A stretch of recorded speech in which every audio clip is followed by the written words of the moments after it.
¿Cuántos grupos son a la noche? Dos. Ahí lo dejo a Leo para contestar eso. Son dos grupos, ¿no? Tres. Dos o tres. No. ¿De duplas decís vos o qué? Ahora ya manejamos dupla. Ya manejamos O sea, duplas sí, directamente. no dividimos todavía como en idea de grupos por docente, digamos. Pero Está bien, va a suceder. no, está bien. Como antes se armaban grupos. Bueno, ahí está, estamos grabando. Bueno, la vez pasada, si no me equivoco, estuvimos hablando sobre sobre este cuadro del fenómeno del sentido y habíamos llegado hasta este tercer nivel, ¿no? Sí, bien. Acuérdense que tienen que participar también. Haciendo la cosa muy, una especie de repaso como para sincronizar muy, muy rápido sobre esta idea de cómo concebimos el sentido como una experiencia que integra lo emocional, lo intelectual, lo sensible, en una totalidad orgánica e inseparable. Tratamos de más o menos desgranar un poco con más detalle para ver cómo se organiza.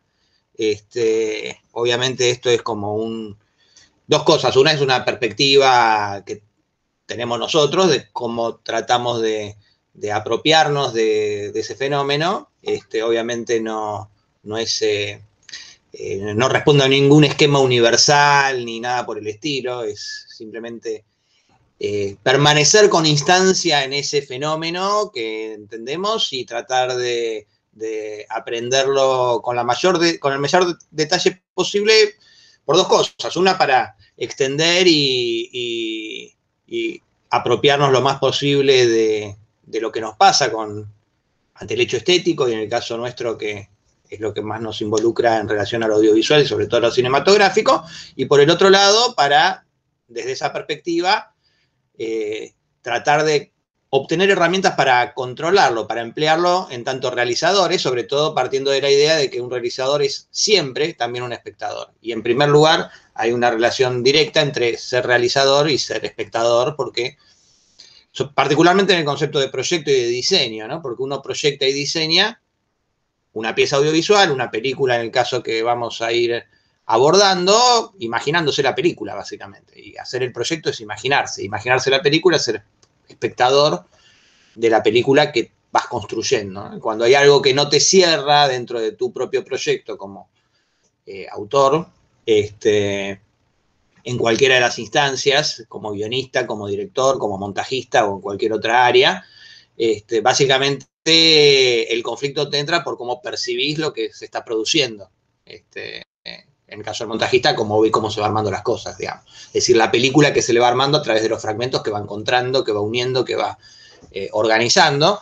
Entonces, para nosotros el punto de partida de todo acto de creación es ese desdoblamiento en la función de espectador. O sea, no estamos analizando cómo funciona el sentido en la subjetividad del espectador como curiosidad psicológica o para tener un dato más, sino como principio de creatividad, operativo, como para poder operar con eso. Saber que la sustancia con la que trabajamos es la imaginación del espectador, y tenemos que partir de por lo menos la idea de que hay una analogía posible entre su imaginación y la mía, o estructuras comunes. En función de eso, hablamos de dimensiones en lugar de niveles, para tratar de no generar una idea de capas que se van agregando, sino de integración, donde un mismo hecho perceptivo que se percibe, idealmente por lo menos integra todas esas dimensiones, digamos, atraviesa, tienen que ver algo que tiene una función básicamente narrativa, se convierte en hecho estético en la medida en que potencie el conflicto, la construcción dramática, que eso permita construir una idea de universo, de diégesis, y los otros dos niveles que, en todo caso, niveles no, dimensiones que todavía no no describimos, es decir, que no es que esto está por una función de hacer avanzar la historia, esto está para que comprenda la naturaleza del conflicto y esto está para darle un marco, sino que lo mismo, idealmente, ¿no? Después, bueno, uno va encontrando, che, pero la historia no se entiende. Y entonces, como la historia no se entiende, el conflicto no funciona. Y tendría que poner un dato de que se conocieron en la infancia, porque si no, no. Bueno, lo ideal como trabajo creativo es decir, ¿cómo pongo ese dato, digamos, de modo tal de que de paso modifique el conflicto? Es decir, convertirlo en acción dramática, ¿no? Porque aparte, para que funcione como tal, que no sea un relato o solo un diálogo, sino que ese diálogo modifique algo de lo que está sucediendo. Entonces decís, bueno, ¿cuándo digo? ¿Te acordás cuando teníamos 10 años? Que es como voy a poner la información de que se conocían en la infancia. Bueno, en un momento en que ese recuerdo permite accionar sobre la situación presente del personaje, ¿no? Otra vez vos con lo mismo. ¿No? Me estás devolviendo la que te hice cuando tenía 10 años. ¿Cuál? No te acordás que estábamos en la calle, bla. Y entonces eso ya no es algo que me da información del pasado, sino que es un elemento del pasado que acciona sobre el presente. Lo pongo como un ejemplo hipotético, ¿no? Entonces, como acciona sobre el presente, se me afirma esa relación con el pasado, entonces no es pura información, sino que es una acción dramática que se me integra con información y al remitirme a un universo compartido entre los personajes, si tienen 25, pongámosle, que lleva 15 años de historia, ahonda la diégesis, ¿no? Entonces, son todas dimensiones de un mismo evento que organizan, ¿no? Entonces, para mí es muy importante que tanto, decíamos, bueno, la materia está sobre todo orientada para directores, digamos, o directoras y montajistas, más allá de abierta a lo que le pueda servir a cualquier otra área, desde ya que en esos dos roles, y ni hablar aquellos que quieran hacer guión, esa copertenencia de los eventos a estas distintas dimensiones, para mí es fundamental, digamos, ¿no? que se sienta, básicamente. Bien, y habíamos mencionado también que en ese recorrido, seguramente, que el núcleo, que el eje dominante estaba en lo que llamábamos dimensión dramática, que no la poníamos, el eje dominante y la puerta de acceso, digamos. A mí me interesa una película cuando me siento involucrado emocionalmente. Y eso se da cuando hay un conflicto que me interpela, que me pone en acción, que me pone proyectándome en el lugar de él o los personajes, en la disyuntiva que se le presenta y en el desafío que se le presenta, ese juego de deseo, temor, de que tome una acción o la evite, o que haga una cosa o haga la otra, que me permite además superar lo que yo haría, porque en una situación en la que yo por ahí no me animaría a hacer algo, ya sea porque me da miedo, o porque me parece que no corresponde, que nada, o porque es algo que tengo reprimido, el personaje lo puede hacer, porque no soy yo, ¿no? Entonces, como el personaje lo puede hacer, yo proyecto esa parte convoca de mí, ¿no? Seguramente hablamos de Norman Bates, digamos, lo que uno no haría, pero que participa de lo que Norman Bates como personaje demanda, se proyecta en Norman Bates, ¿no? Entonces ese es el núcleo de todo el fenómeno de sentido en el cine narrativo de ficción. Por supuesto que esto se podría más o menos trasladar a otros tipos de piezas audiovisuales con sus correspondientes diferencias y mismo dentro del cine de ficción, uno podría decir, bueno, hay películas que apelan más a lo racional y entonces a lo intelectual, digamos, buena parte de las películas de Nolan, ¿no? Que tienen una construcción como muy meticulosa y muy que tenés que seguir y entonces entender cómo funciona esto con correspondencia a esto y demás. Bueno, ahí hay como un peso más marcado de lo que acá pondríamos como dimensión narrativa, eventualmente. Podría tener que ver con lo diegético, pero en todo caso hay una apelación más a un costado más racional, más intelectual, que a mí me parece que está muy bien cuando no se desintegra de los otros niveles, ¿no? Algunas películas de Nolan me gustan más que otras no me gustan. Cuando no me gustan, en general tiene que ver con que ese mecanismo para mí se pone como eje. Y eso implica también una perspectiva como espectador, digamos, no tienen por qué compartirlo. Digamos, ¿no?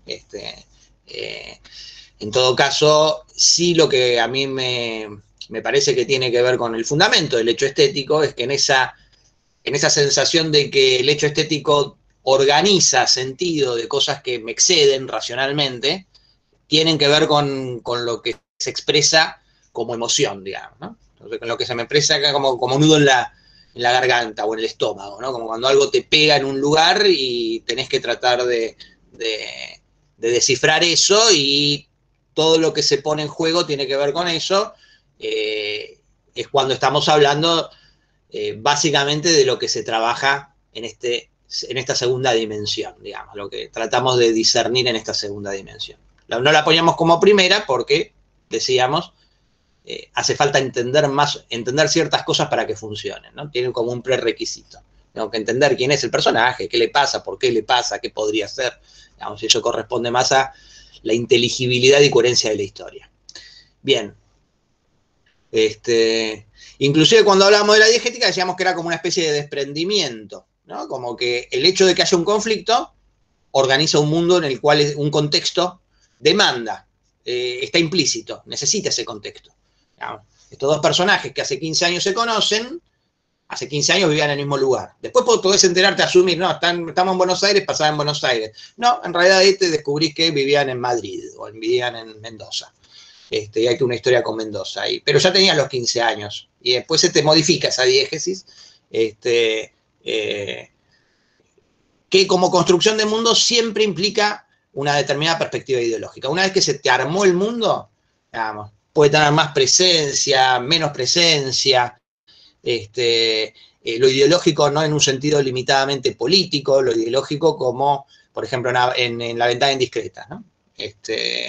No, uno diría, bueno, no, en Avatar creo que la vez pasada hablábamos de esa dimensión política, ¿no? Esa postura política ¿no? En La ventana indiscreta, bueno, no, en La ventana indiscreta no hay una, que yo recuerde, o que, una perspectiva ideológica, política, puesta en un primer término, ¿no? Pero sí ideológica como sistema de ideas, en el conflicto que se expresa en la figura de Estela con relación al vínculo amoroso, ¿no? El sistema de ideas que hay en relación a lo amoroso, en esa perspectiva, si se quiere, más tradicional, intuitiva, de barrio, podríamos decir, de Estela, y la perspectiva más intelectualizada que tiene Jeff, ¿no? Y la más bestial, podríamos, y el reparto que se hace entre los personajes en los cuales se proyecta Jeff, ¿no? Uno podría decir, bueno, ahí hay como un conflicto ideológico, ¿no?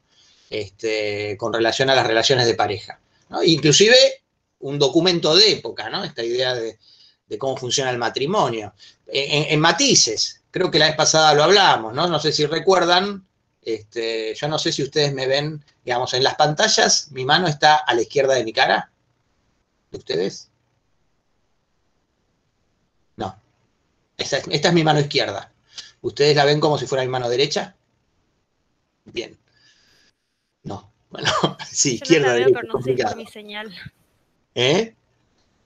La veo a mi derecha, pero se nota que es tu izquierda. Lo ves a tu derecha. No sé cómo explicarlo. Pero... A ver, levantá la mano derecha. Y esta es mi mano derecha. ¿Ustedes ven que levantamos la misma mano o la contraria? La misma. La misma mano, ¿ven? ¿Y por qué a mí me lo da vuelta? No, pero a mí me lo pone como espejo. No, a mí también me da vuelta, pero se ve al revés de como vos te ves. Claro, vos ves la mano distinta que yo. Es la mano derecha, pero está a la izquierda del cuadro, digamos. Claro, a ver, pero cuando nosotros dos levantamos la mano, ¿ustedes ven la misma mano levantada? Sí. Yo no. Yo veo la otra mano del levantar. Nosotros la vemos distinta, pero los otros nos ven. Te la complica un poquito el Meet. Bueno, no sé, si se acuerdan, a la izquierda de Jeff estaba la parejita de recién casados, que sí, ¿no? Y del otro lado tenía el pianista, denlo vuelta si hace falta, ¿no? El pianista, no sé si se acuerdan, cuando la película empieza, está escuchando la radio, ¿se acuerdan de eso? ¿No? Se está afeitando, no se ve el espejo, pero se está afeitando frente a la pared y debe tener un espejito ahí donde se está afeitando. Y la radio dice, ¿tiene más de 40? ¿Se levanta cansado por las mañanas? ¿No? Entonces el chabón va corriendo y apaga la radio y cambia y pone música. Eso te habla, no quiere a la mañana viéndose toda la cara hinchada, afeitándose, todo dormido, que la radio le recuerde que tiene más de 40, se despierta cansado a la mañana, va y lo sublima, pone música. En lugar de conectar con eso, elude, si se quiere, o sublima, podríamos decir, su conflicto tocando el piano. ¿Qué es lo que va a hacer? Tocando el piano, no, poniendo música. Ahí pone música, después está todo el tiempo tocando el piano, y cuando vuelve borracho y tira todo, ¿no? Después levanta las cosas, y mientras levanta las cosas y se pone a ordenar, empieza a tocar de vuelta, ¿no? Y eso va armando un personaje que... ¿no? Y por el otro lado, en el otro polo, digamos, que sería... Él también, Jeff no es un fotógrafo, pero... perdón, no es un artista, es un fotógrafo de noticias, de revistas, pero tiene, como en todo caso, esa sensibilidad puesta en la fotografía. Y por el otro lado tiene la pareja de recién casados, en el otro polo, jóvenes, ¿no? Que tienen sexo durante toda la película y que prácticamente no se conocen, pero que están casados, ¿no? Entonces eso te da la pauta, ¿no? Ah, bueno, para tener sexo hay que casarse. De hecho, ellos se casaron apurados sin conocerse. Cuando termina la película y Larry o Harry, no me acuerdo cómo se llama, está allá, ahí, se escucha, ¿no? Ay, si sabía que no trabajaba, no me casaba con vos. O sea, que la piba ni siquiera sabía que se había casado con alguien que no trabajaba, ¿no? Entonces, aparece eso como ideas, ¿no? Como ideas con relación al matrimonio, como un sistema de ideas, digamos, donde ciertos pactos sociales están todo el tiempo cuestionados. Aparecen muchos más elementos que cuestionan la institución matrimonial, ¿no? O sea, hasta con Doyle, cuando Doyle se asoma y mira y está mirando a la señorita Torso y el otro le dice, ¿qué tal tu esposa? ¿No? Es decir, permanentemente en la evaluación que está haciendo Jeff como conflicto, me caso o no me caso con Lisa, ¿no? Lisa me presiona para que me case, yo no me quiero casar, no quiero perder mi libertad, no es que no esté enamorado, bueno, el amor, ¿no? Y todo el cálculo que empieza a girar alrededor de todo ese tipo de cosas. Como problema sobre el cual la película tiene una perspectiva. Esa perspectiva, podemos decir, es ideológica, es un sistema de ideas. Lo podemos desgranar, evaluar, tratar de descifrar a partir de ese conjunto de tensiones cuál es la mirada, la perspectiva de Hitchcock. Con eso más o menos estamos y más o menos quedaba claro, ¿no? Se me hizo un poquito más largo, pero bueno, no importa, me enganché con detalles que me parece ilustran. ¿Hay alguna duda hasta este tercer nivel de cómo funciona eso? ¿O algo que quieran agregar? Hacemos la breve pausa para recordar que para hoy había que ver Femme Fatale y El Aura. ¿Vieron ambas? Bien. Y para la clase que viene, que es en 15 días, Pecados Capitales y la de Cifrón, Relatos Salvajes. Y para hoy había que leer Perkins. ¿Leyeron Perkins? Está bien, esto más que una pregunta de si leyeron o no, es una especie de testeo de si saben mentir o no. ¿Qué es ese gesto de más o menos? ¿Qué quiere decir, Julieta? No, quedó a la mitad, no llegué a terminarlo. Está bien. No, seguro que todos los que no pusieron cámara sí lo leyeron, pero los quiero más a los que ponen cámara. Claro, igual, aunque ustedes lean y ellos no. Bien. Bueno. Acá habíamos dicho en retomando entonces, que cada dimensión, antes le decía niveles, por eso siempre repito nivel, que cada dimensión, al agregarse otra, digamos, de alguna manera integra las tres anteriores, ¿no? O bueno, en este caso son 3, ¿no? Integra las anteriores y le da nuevos perfiles, nuevos matices. Por eso me puso tan contento de decir, no, pero son dimensiones, puede funcionar bien. Todavía no se me agotó esa categoría.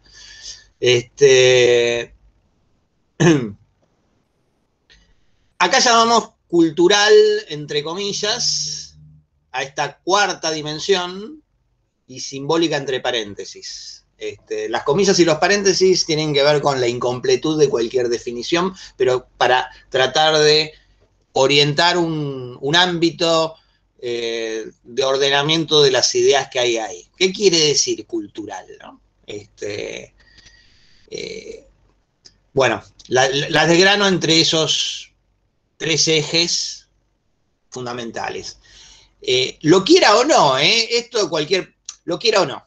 Digamos, una película que no se llega a armar como sistema no hace nada de todo esto. O sea, si la película, ¿no? Como sistema inclusive en el espectador, ¿no? Por ejemplo, hay ciertas dificultades para amigarse con Femme Fatale muchas veces en los estudiantes. No sé si les gustó a ustedes Femme Fatale. ¿Les gustó? La verdad, a mí personalmente me gustó, como que el final me dejó un poco como, ¿qué pasó? Pero bueno, pero me gustó igual, no, eso no. El final, desde que se despierta, decís. Claro, fue como, wow.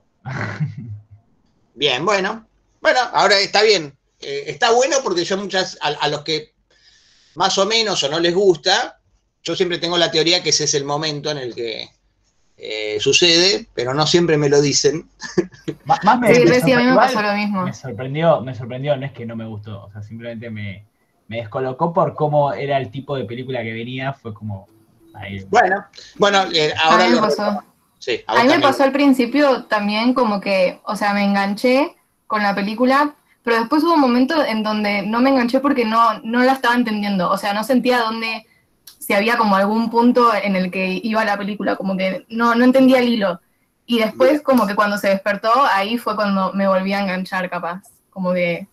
bueno, entonces funcionó al revés exactamente. Claro. Bueno. Interesante. A ver, para mí es una obra maestra absoluta, aclaro, pero no me importa. Después en todo caso la charlamos y demás.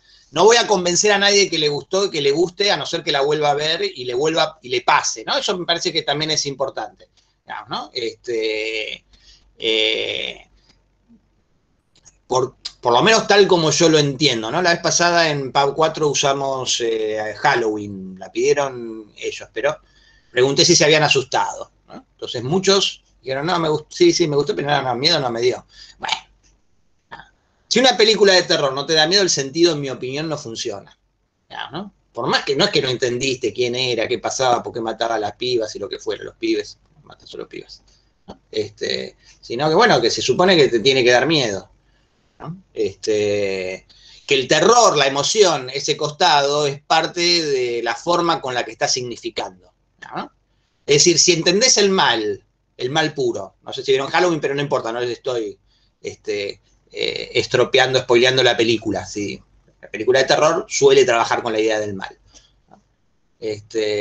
Si estás ante una representación del mal puro y no le tenés miedo, bueno, no es el mal puro. Sería la idea, ¿no? Si es una película que se supone pone en escena la idea del mal y la encuentra, digamos, si no con psicosis, ¿no? Si no te perturba, si no te aterroriza el momento en el que decís estoy con Norman Bates hundiendo el auto de ese crimen, bueno, no estás entendiendo, en el sentido de lo que estamos hablando, no estás entendiendo la película. No quiere decir que no sabés que el chabón está escondiendo el crimen, qué sé yo, ¿no? Sino que el sentido tiene que ver con que eso es el horror, es el mal, digamos, ¿no? Entonces cuando vos estás participando de eso, te tenés que horrorizar, si no, no es el horror. ¿Se entiende? Si un chiste no te hace reír, no funciona como chiste. Entonces no tiene sentido. El sentido del chiste tiene que ver con el efecto de la comedia. Entonces cuando te causa gracia, está bien, no me río, pero siento la gracia y la reprimo, no es tan gracioso. O tiene un tipo de gracia que también es medio perturbador. Entonces siento el impulso de la risa, pero me parece que no da reírse y me ordena, pero siento la risa, o siento el miedo, no quiere decir que les dé un paro cardíaco cuando están frente a eso, pero sí que sientan, ¿no? Que se sienta eso. No sé a qué venía esto con relación a Femme Fatale. ¿Por qué traje Femme Fatale? Porque estábamos con la... Bueno, no sé. Bueno, se ve que quise ilustrar algo y se me fue lo que quería ilustrar con eso, pero de pronto, por lo pronto ya sé que vieron las películas y más o menos eso lo vamos a usar entonces seguramente en un rato. No fue al pedo, digamos. Esa dimensión cultural, digo, ahí está, ahora me acordé.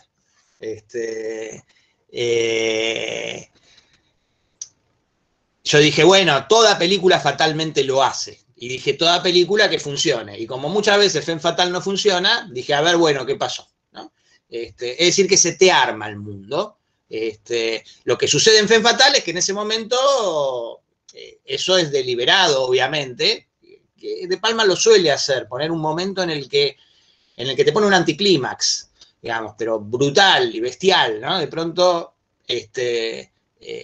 estás viendo algo y decís, ¡pará! ¿No? Bueno, ese pará es parte del efecto de sentido que trata de provocar. ¿No?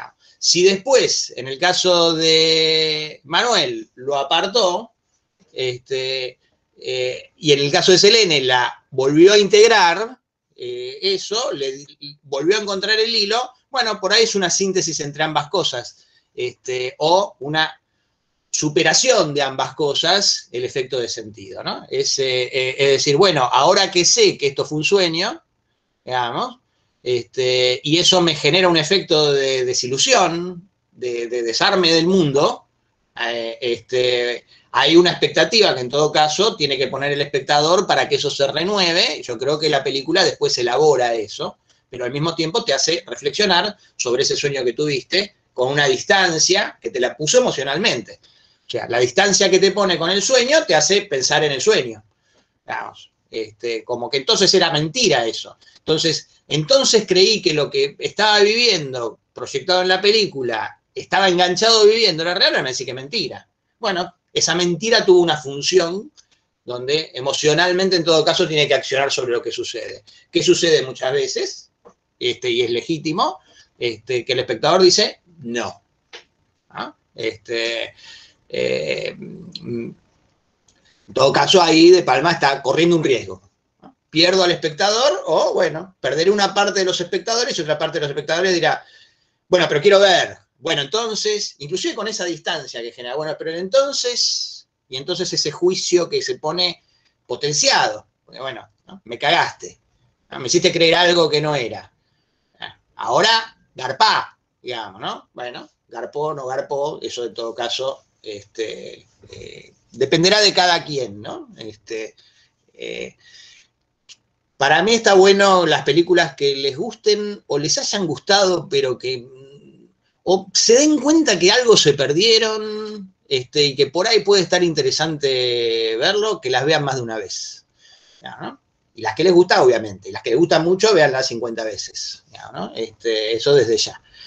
A mí me pasó muchas veces de películas que la primera vez que la vi no me pasó nada o nada relevante y la segunda vez me partió la cabeza.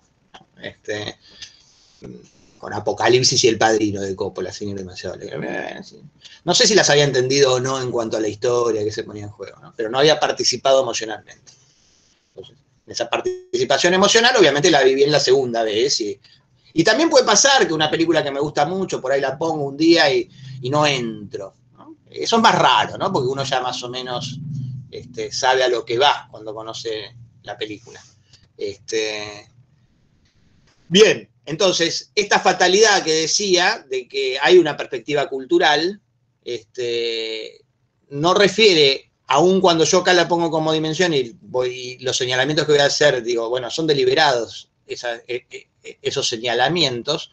¿Qué es lo deliberado? Que cada película que logra esa construcción de universo, indefectiblemente tiene está elaborando y sintetizando un determinado saber cultural. Sea que el director lo hace a conciencia o parte en conciencia lo hace, o que lo haga porque siente así las cosas y entonces es como una especie de elaborador cultural intuitivo, si se quiere, ¿no? O en esa tensión, porque creo que todos tenemos un costado intuitivo y un costado intelectual. Habrá directores que ese desdoblamiento o esa tensión la tienen como más intensa y a quienes la tienen más integrada, pero si logra hacer una pieza autónoma que involucra al espectador y que te hace participar, es que tiene un eje y una mirada que se elabora como esa forma y que eso implica un saber cultural.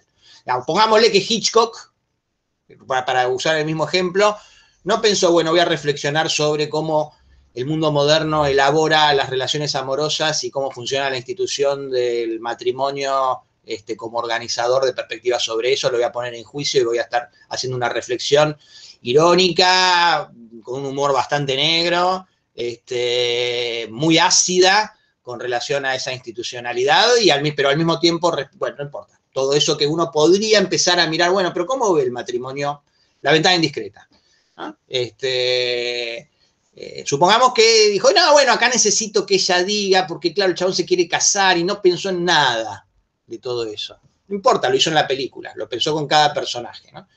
No sé si esto lo mencionamos, pero cada una de las ventanas son distintas variantes, no del matrimonio, sino de las relaciones amorosas, ¿no? Variantes donde la relación amorosa no funciona, ¿no? O hay un déficit. La señorita Soledad, la señorita Torso, el pianista, que se junta con la señorita Soledad al final, lo más negro, ¿no? Que está al mismo nivel de la señorita Torso, que tiene muchos pretendientes, que esteriquea con todos, que calienta a todo el vecindario deliberadamente y demás. Es decir, el lugar, si se quiere, más crítico en función del estímulo erótico, digamos, que él se debate entre esa Soledad del pianista y la pareja que está cogiendo toda la noche, todo el día, toda la semana, digamos, todos los días en lo que está.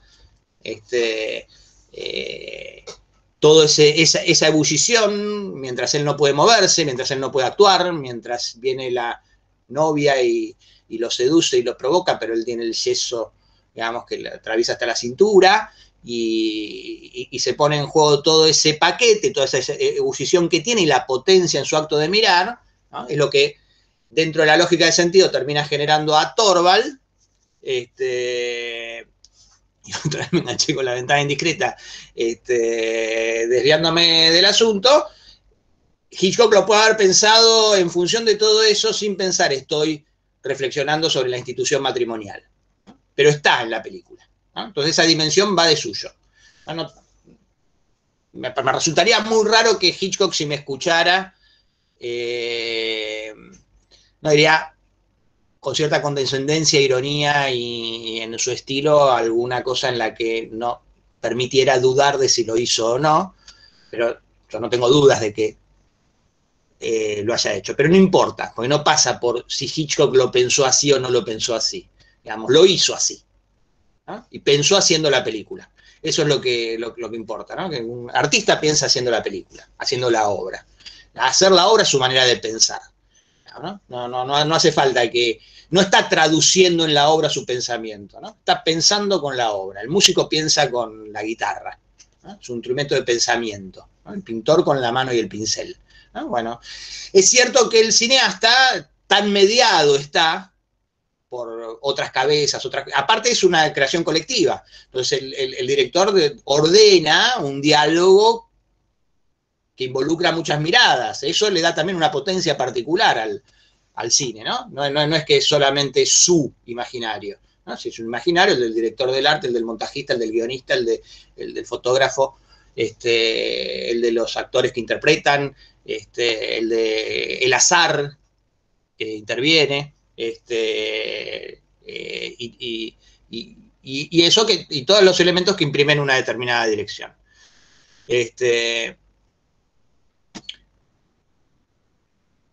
Bien. lo cultural lo entendemos en un sentido amplio, no como en el sentido de cómo una determinada comunidad se representa a sí misma y organiza sus condiciones de existencia, ¿no? No de vida, iba a decir de vida, pero no, de existencia. Es decir, bueno, por ejemplo, los vínculos entre las personas, la idea de qué es el otro, de quién es el otro, de qué es una comunidad, de qué es la libertad, de qué es el bien, de qué es el mal, de cómo nos afecta individual o colectivamente, o la solidaridad, o ciertos elementos que aparecen integrados en ciertas perspectivas, ¿no? Que son más abarcativas que la perspectiva ideológica, ¿no? O sea que la perspectiva ideológica es cómo eso se sistematiza en un sistema de ideas, ¿no? Ideología es un concepto que inventó Marx para hablar de algo que estaba mal, ¿no? La ideología alemana, que es como un sistema de ideas, es como una anteojera que impide ver una cantidad de cosas, ¿no? Que ordena y obliga a mirar de una determinada forma. Existen, funcionan, las tenemos, lo sepamos o no. Bueno, una perspectiva cultural le da a eso un sesgo, si se quiere, más esencial ontológicamente hablando, ¿no? Es como entendemos la representación, como entendemos figuras que pueden atravesar distintos sistemas ideológicos, perspectivas ideológicas. Igual cuando hablaba acá de perspectiva ideológica, no me refería específicamente a las perspectivas ideológicas existentes en una determinada cultura, digamos, que tan liberal, marxista, populista, o nacionalista, o regionalista, folclorista, o lo que fuera seas, digamos, sino en la propia, ¿no? En el sistema de ideas propio que todos tenemos. En todo caso, en esta dimensión, digamos, que acá pongo, cuando se ponen en conflicto, digo, algo que en los últimos años modificó sustancialmente cualquier abordaje de cualquier película, es la perspectiva de género, ¿no? Hoy por hoy nadie se puede desentender. Inclusive desentenderse es una forma de no desentenderse, ¿no? Nadie se puede desentender de que va a haber un sesgo de lectura que esté atravesado por muy marcadamente por una perspectiva de género. Yo cada vez que digo director, no sé si cada vez, en lugar de un neutro, de buscar, a veces digo estudiante porque no es ni alumno ni alumna ni nada, qué sé yo, y me ahorra, pero tengo ahí el filtro que decido, bueno, cuándo lo uso, cuándo no, porque es parte del diálogo, del prejuicio que puedo tener de cómo va a ser recibido lo que diga o deje de decir en función de eso.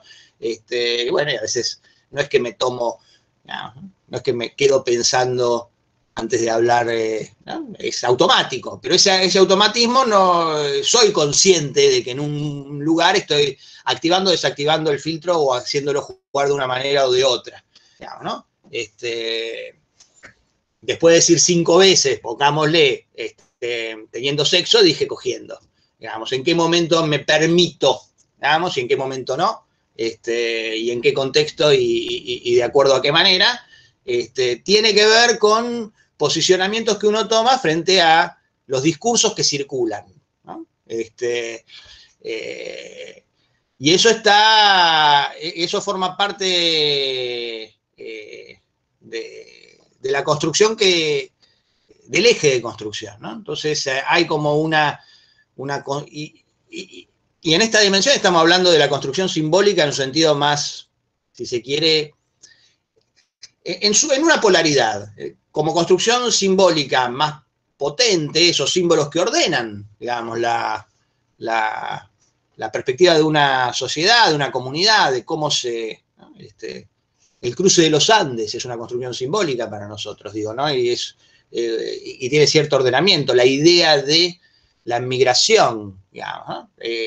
La imagen, ¿no? De la gente bajando de los barcos. Piensen hasta qué punto, que yo digo la inmigración y pienso en la gente bajando de los barcos y no atravesando la frontera, digamos, de La Quiaca y, ¿cómo se llama? Villazón, ¿no? El pueblito que está ahí al lado, del lado de Bolivia. ¿no?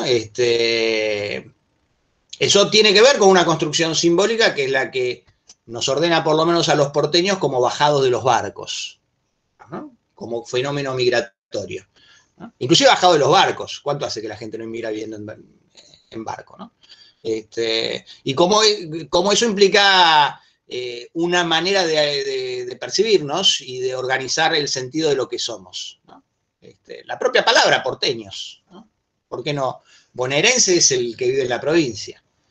O sea, porteño pone el eje en el puerto. ¿Cuánto visitan el puerto?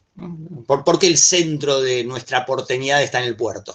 A ese tipo de cosas me refiero como construcciones simbólicas que al ser puestas en juego en una película, digamos, se abordan de una determinada manera. Básicamente es una especie de ajuste de cuentas con las cosas que traemos. Ajuste de cuentas en el sentido, Fareta lo llama aduana simbólica al cine, ¿no? Como decimos, bueno, esto sí, esto no, esto de esta manera, ¿no? Cuando en Avatar habla de Venezuela, está siendo, bueno, ahí es más ideológico y más deliberadamente político, digamos, que cultural en este sentido, digamos, ¿no? ¿En qué otro sentido, digamos? Porque acá cuando se habla de tradición, bueno, en Avatar, ya que estábamos ya que mencionamos, ¿no? Avatar, mencionamos la vez pasada las citas a la Divina Comedia. ¿Fue acá o con la otra comisión? No. Bueno, la Divina Comedia empieza con en el medio del camino de la vida, me encontré ante una selva oscura, ¿no? Y Avatar empieza con una cámara que sobrevuela, digamos, una selva, ¿no? Y la voz, cuando estaba en el hospital, sentí en el medio de mi humanidad, con un agujero en el medio de mi humanidad, es la manera de decir que tenía un balazo en el estómago, digamos, ¿no? Soñaba que volaba, ¿no? Después aparece que el puerto se llama, creo que Puerta del Infierno.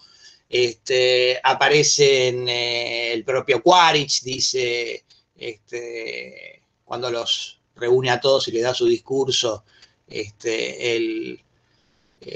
¿cómo se llama? Bueno, después de una semana en Pandora, no sé, si no me acuerdo exactamente cómo lo compara, pero dice que comparado con el infierno es como un Aranar es en inglés, que es como un descanso y ¿no? como un spa, ¿no? Digamos, el infierno comparado con Pandora es un spa, digamos, es un poco la idea que les dice, ¿no? Pues cada cosa los va a tratar de matar, ¿no? Es el infierno mismo donde están. Y cuando él cae y queda en Pandora y es encontrado por Neytiri y demás, que es una caída, digamos, lo bloquea una pantera, ¿no? Igual que en la Divina Comedia, cuando Dante llega al portal del infierno, quiere volverse y no se puede volver porque hay una pantera gigante, una pantera negra que le cierra el paso, y entonces entra ¿no? Entonces, puntualmente eso. Para cualquier lector de la Divina Comedia, o que lo recuerda vagamente, o bueno, ese principio de la Divina Comedia es muy célebre, la asociación aparece muy indicada, muy de movida, ¿no? Todo descenso al infierno es tradicionalmente una preparación para, arquetípicamente, por encima de todo cualquier otro relato, la Divina Comedia. El descenso al infierno es una preparación para el ascenso que lo compensa al cielo, digamos. O sea, desciende al infierno quien en realidad está tratando de subir al cielo, por decirlo, ¿no? Y es una preparación que se da como reflejo invertido. Esa tensión en qué es Pandora, digamos, ¿no? ¿El infierno o el paraíso? ¿No? O cómo se convierte esa idea de que es el infierno en la idea de que es el paraíso. Entonces aparece toda una, no sé si señalar, ¿no? La idea del fruto, ¿no? Lo primero que le sucede cuando entra en ese cuerpo, ¿no? Lo que le tira. ¿Recuerdan esa escena? ¿Recuerdan qué estímulos aparecen ahí? ¿No? Porque se odiaban, ¿no? Fíjense cómo se invierte inmediatamente la relación del otro lado, ¿no? Besame en la parte más oscura de mí, ups, ahí lo metió, ¿no? Vacía tu cabeza, no te va a resultar difícil, le dice Grace, ¿no? Y lo mete, y cuando se despierta ahí, sale, prueba, corre, siente, ¿no? Se siente finalmente pleno, por primera vez, ¿no? Y cuando se cruza con Grace, dice, Grace, ¿se acuerdan eso? ¿Qué condimento tiene eso? Tenemos un lindo caso para hablar de esta dimensión cultural. ¿Qué hay en ese Grace? A ver, la tenemos a mano. No sé por qué algunas películas, parece que sí. Que Grace no es gracia también, como la gracia divina. Exacto. No sé. Sí, muy bien señalado. Grace Agustín también, ¿no? Es como se llama. Sobre los nombres, les voy a compartir el pedacito. Vamos a hablar de este pedacito y listo. No sé. Esperen, ya les comparto, ahí lo encontré. Entrar ahora, una pestaña.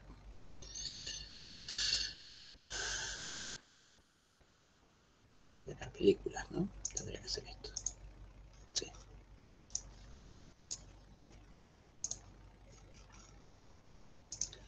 Bien. ¿Se ve, no? Sí.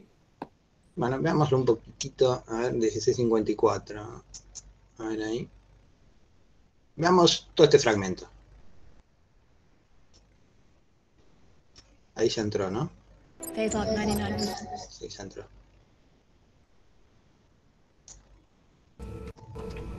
Head down. Down. Just relax and let your mind go blank. It shouldn't be hard for you. Guess the darkest part of my little life. Initiate like Run sequence unit 3, go. Launching.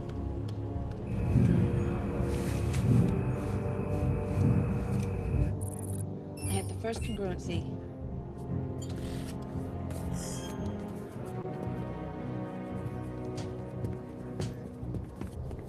That's a gorgeous brain. Nice activity. go figure. Phase lock 40%. Right, going in. I'm going in 4. Phase lock 99%. Link is stable.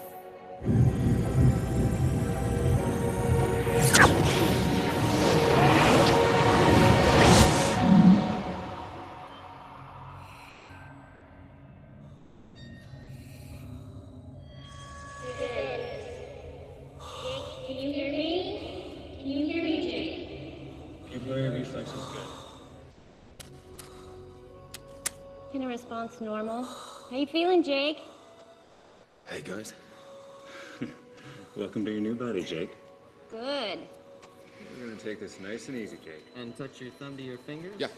Thumb to your fingers. No problem. That's good. I can see you can remember that one. Got it. Well, if you want to sit up, that's fine. Okay, good. Just take it nice and slow, Jake. Good. Okay, well, no truncal ataxia. That's good. Are you feeling lightheaded or dizzy at all? Are you wiggling your toes? Good, Jake. Distal motor control is good. Good, Are you Jake. feeling any numbness or pain? That's great, Jake. No. Hold on now, don't take it easy. Don't get ahead of yourself, okay? There's a few more sensory motor reflex tests we need to run, so take it easy. Wait. Jake, Sit down, Jake, Jake. listen to me. Whoa. Jake! I need you to sit down. Jake, It's okay. listen to me. Felt good, I got this. Jake, you need to sit down right Guys, now. get him back on the gurney now. Listen to me. For your own safety, you need to sit down. You need time to adjust to the Jake, relax yourself. Jake, sit down. 1,000 milligrams of Sulfocam. Stop. Guys, whoa. By the numbers. Jake, Jake, listen to me. You're not used to your avatar body. this is dangerous. This is great. Jake. Come on. They're gonna put you out. Jake, listen to me. Sit down. No. I gotta get out of these leads. God damn it, bring that. Oh, come on, you ain't got no skills. Oh. I don't even have to play defense on Hey, guys. Hey. It's okay. I'll get him. Jake, you have to come Jake. back. Jake. Excuse me. Sorry. Come on. Jake. We're not supposed to be running. Oh,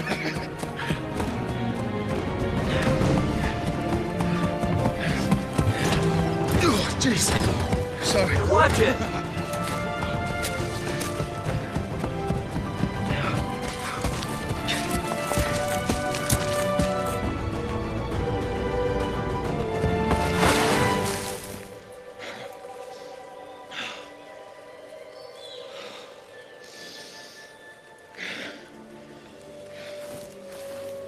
Hey, Marine!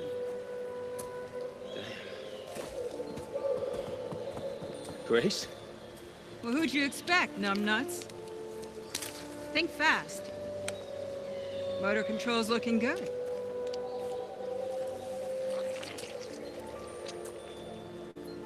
Oh. Come on, everybody. Bien, ¿qué pueden comentar?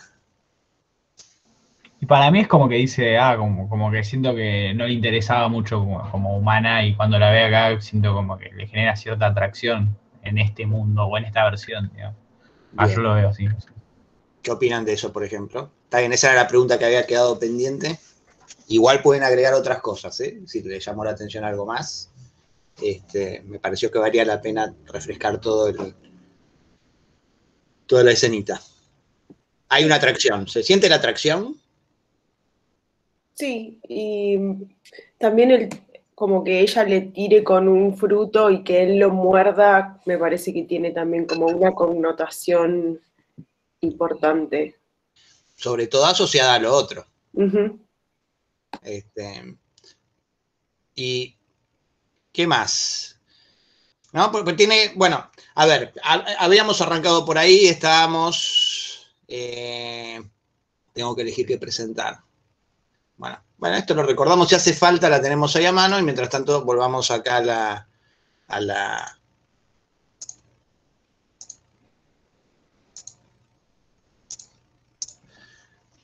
la plantilla esta, ¿no?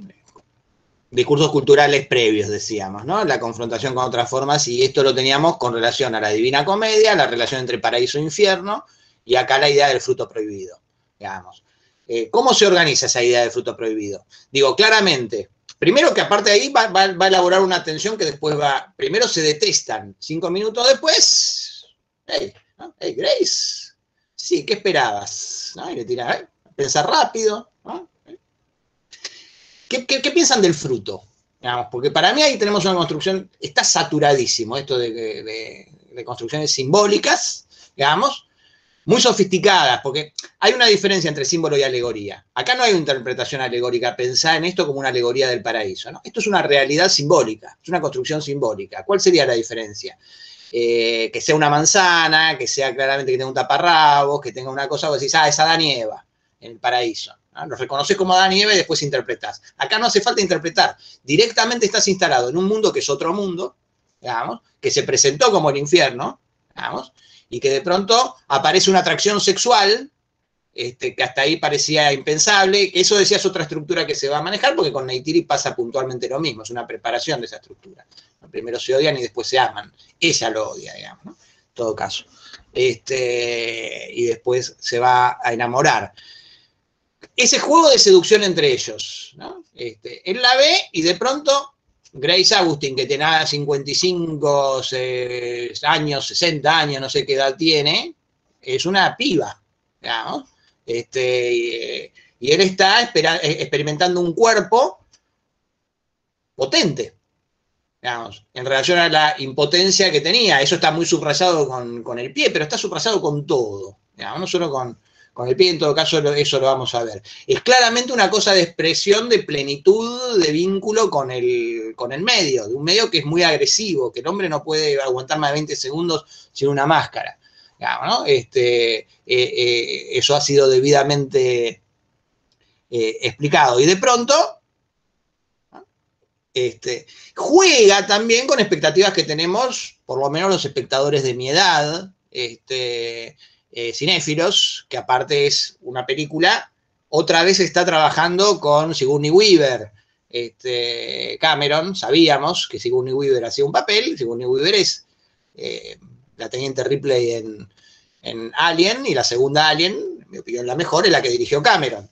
O sea, ya la estuvo bajo, y es una heroína cameroniano por excelencia en esas películas, digamos. Claro que ya está grande. Entonces hay como una idea de recuerdo de la Sigourney Weaver, de idea, estoy trabajando con la misma Sigourney Weaver. En todo caso, uno puede pensar en Aliens y la función de Sigourney Weaver en Alien, que se trae, porque eso tendría que ver con esta otra dimensión, ¿no? La cinéfila, ¿no? Que también acciona sobre las demás. Cuando yo voy a ver, yo soy cinéfilo, voy a ver Avatar, estoy esperando y deseando una película de Cameron, sé que trabaja Sigourney Weaver, y hay una línea que Cameron, de hecho se llamaba, no me acuerdo cómo se llama, Relay creo que se llamaba, y dijeron, no, es demasiado replay, ¿no? Eso lo comenta en el documental, ¿no? Entonces le cambiaron el nombre, era la doctora Ripley o algo por el estilo. Era muy parecido a Ripley. No quisieron que fuera Ripley para que no que fuera tan parecido a Ripley. Pero eso implica que hay como una... Inclusive si viene Cameron y dije, no, si de hecho, dije, que no se llame Ripley para que no te acuerdes de Ripley, bueno, pero vos te acordaste, le pusiste Ripley cuando pensaste en Sigourney Weaver, sí, pero no lo pensé de esa manera.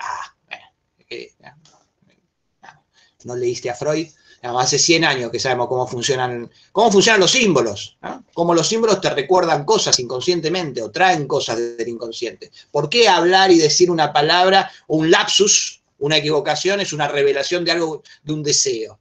Digamos, ¿no? Es decir, el lapsus es cuando en lugar de decir una palabra decís otra, y entonces el psicólogo dice, ¡apa! Mirá lo que dijiste. No, si no dije eso. Quise decir casa y dije cama. ¿Ah? ¿Por qué dijiste cama? ¿Por qué te salió eso? ¿No? Porque así funciona nuestro cerebro. O sea que inclusive el artista que trabaja con su subjetividad y con su imaginación, la manera por ahí de abordar ciertas cosas es no saber qué las está abordando. Inclusive, entonces, que no tengo la menor duda que es deliberado todo esto en el caso de Cameron, pero aún si no lo fuera, no importa. No tiene ninguna importancia. De todas formas lo está haciendo, quiero decir. Aún si no sabe lo que está haciendo, lo está haciendo de todos modos. Bien, esa tensión de deseo para mí es la mejor definición del fruto prohibido, ¿no? Ese placer sensual que tiene cuando muerde y se le cae todo el jugo. Yo quiero, digamos, ¿no? ¿Probaron alguna vez una comida que les hizo ¡wow!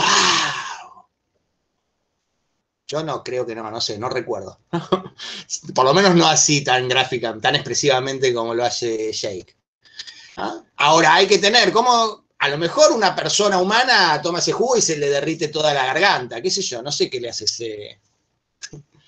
Está bien, si te gusta mucho el limón, porque tiene esa intensidad que uno puede atribuirle por ahí a un cítrico, pero te tiene que gustar mucho, porque está ese placer intenso, ¿no? Expresado. Esa sensorialidad de conocer el mundo a través de los sentidos, ¿no? Está en la naturaleza dogmática de la idea del fruto prohibido y del castigo, digamos, que surge de ahí. Y está motivado por un deseo sexual o integrado en un deseo sexual, que es un deseo de conocimiento. Todo eso va a estar elaborado después. Pero no hace falta, supongamos que no existía la Biblia, que no existía el dogma judeo-cristiano, y que el mito de la pérdida del paraíso en virtud del fruto prohibido no existiera y lo estuviera inventando Cameron. Está todo acá, no necesitas mentar al otro. Entonces, no es que lo está ayornando, ¿no? No es que lo está señalando la realidad efectiva, simbólica, de esa construcción simbólica, como construcción simbólica. ¿Se entiende lo que digo? ¿No? Se entiende de otra manera la idea del fruto prohibido y toda la idea de esta construcción del paraíso si entendemos ese descenso al infierno, y en todo caso, Cameron lo que hace es señalar. Bueno, eso ya... La Divina Comedia, ¿no?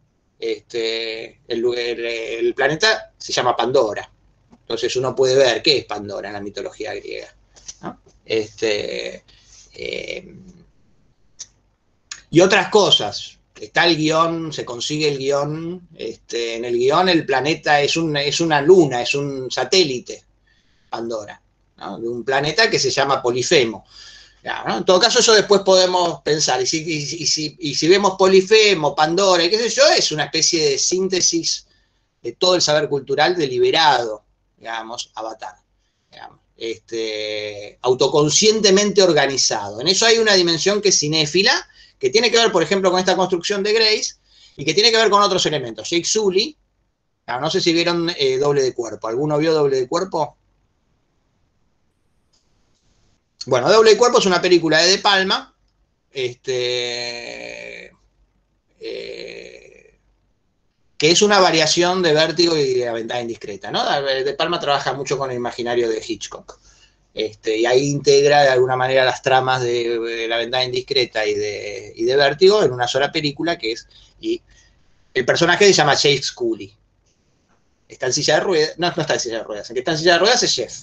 Entonces, sí debemos haber hablado que Avatar también es una mirada sobre el cine. Digamos que el dispositivo en Avatar, así como La Ventana... ¿Eso dijimos algo?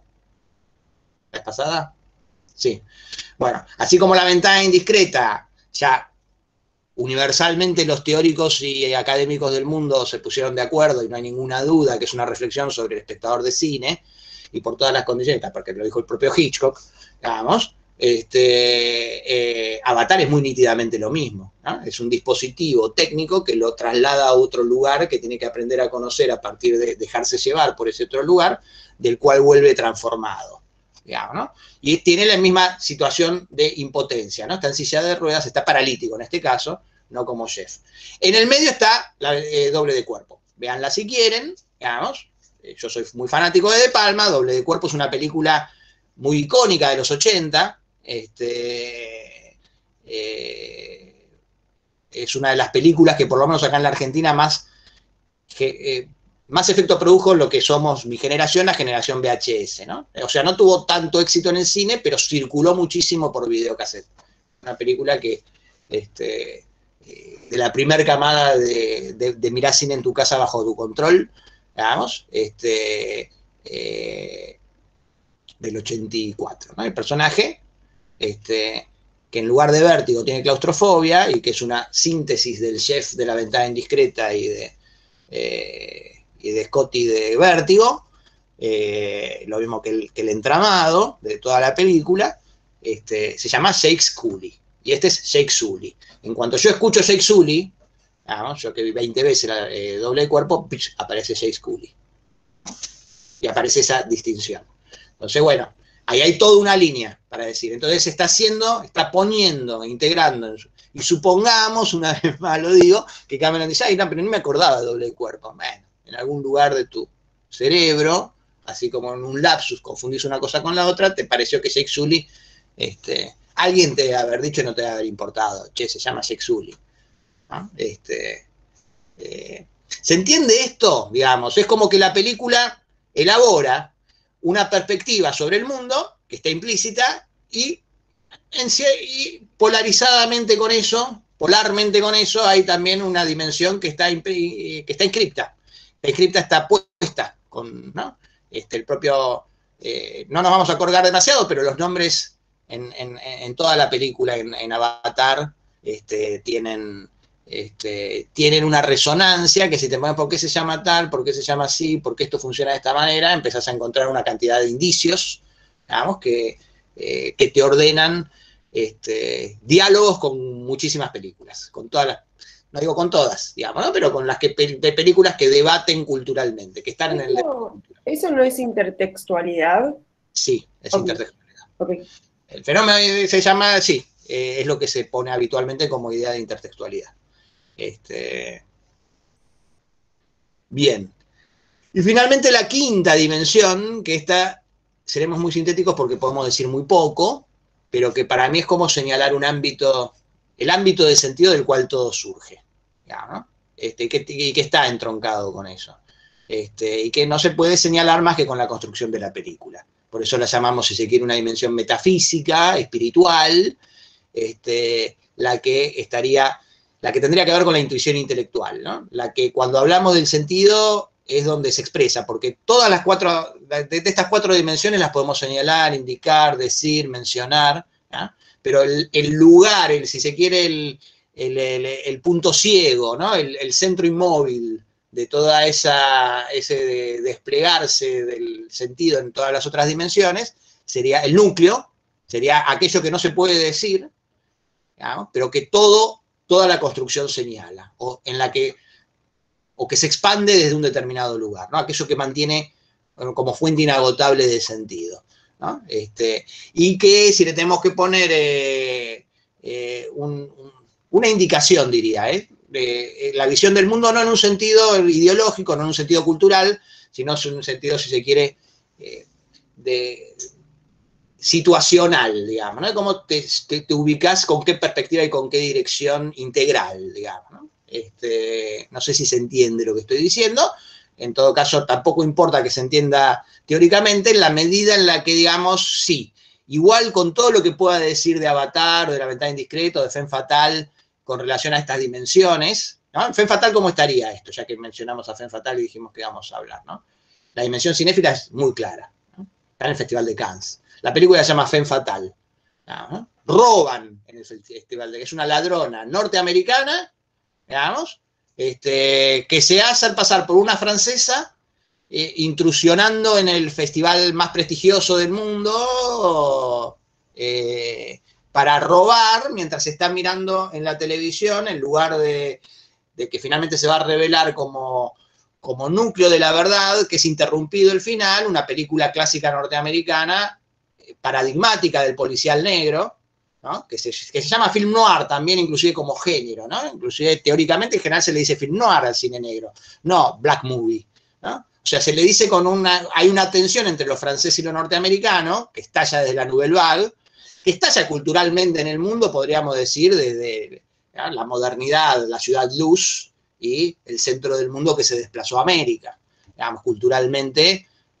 particularmente en el siglo pasado, y sobre todo después de la Segunda Guerra, digamos, como conquista hegemónica, ¿no? El centro del mundo ya no es París, es Nueva York, desde, bueno, ahora está globalizado y descentralizado, podríamos decir, ¿no? Pero, en todo caso, eso es parte inclusive de la polémica con relación a la Nouvelle Vague, al reconocimiento de la construcción del cine, y se dan como disputa con el cine, ¿no? Ahí hay alguien que levantó la mano. Nicolás. Sí, buenas. Bueno. No, yo quería mencionar en torno a esto que, o sea, con lo que decías de Avatar y Alien, por ejemplo, bueno, al principio está re claro con la referencia de la película que están mirando. Yo la recordaba que la había visto en algún lado, que está en Femme Fatale, la película que es film noir, creo que es Identidad Doble, no recuerdo. Yo la vi hace varios años, o sea, la tenía. Pacto de Sangre en español, doble, claro, ¿no? Doble claro. También. O sea, no recordaba muy bien la trama, pero sí, o sea, sabía que pertenecía a esa época, y ahí la línea ahí se ve bastante clara al comienzo. Encima dura bastante esa toma y sale de la tele. Bueno, de eso podemos hablar en todo caso. Hoy no sé cuánto vamos a avanzar porque estoy muy lento, pero me enganché a hablar de esta. Dije, lo vamos a hacer rápido. No, cumplí con esa parte. Igual ya estamos terminando con eso. Pero podemos agarrar, en todo caso, Femme Fatale, sí, es Femme Fatale, ¿no? No es tampoco Fatal Woman, digamos, ¿no? Y el título es Femme Fatale, que es un arquetipo del film noir, que también se dice en francés, aunque el film noir está entroncado, hay películas del film noir francés, por supuesto, pero sobre todo un género desarrollado, el cine negro, digamos, como lo decimos sí, en español, el policial negro, ¿no? La película, porque el policial tiene como dos ramas fundamentales, el detectivesco, a la Agatha Christie, a la inglesa, digamos, el del detective que intelectualmente deduce y razona y encuentra la respuesta, y el policial negro, donde el detective es alguien que mete las manos en el barro, digamos, que se ensucia, que genera nuevos crímenes, ¿no? Que se mezcla en esa sustancia moral. Bueno, vamos a ver Pecados Capitales en todo caso la próxima, que es una buena síntesis de ambos, ¿no? Pero sobre todo es digamos, el núcleo está como cine negro, ¿no? Pero bueno, en todo caso hablaremos si hace falta más adelante. Pero es como un campo de disputa, digo, es un territorio de disputa. El cine es un territorio de disputa, no sé si lo mencionaba, eso fue en otra materia, en otro lugar, ¿no? Pero cuando Godard, digamos, en Pierrot el Loco, Pierrot Le Fou, ¿la vieron? ¿No? Va a la fiesta, digamos, se encuentra con Fuller. Fuller es un director de clase B norteamericano, que estaba haciendo sus películas en Francia porque ya no conseguía plata para hacerlas en Estados Unidos en ese momento, pero es un director de clase B, ¿no? Tiene alguna película clase A, es un director medio de culto, pero de película de acción, de violencia. Es uno de los directores más violentos del periodo clásico. No sé si vieron alguna película de Fuller. Y es a él al que Belmondo va y le pregunta cuando se entera, ¿no? Está haciendo Las Flores del Mal de Baudelaire, ¿no? Está filmando, ¿no?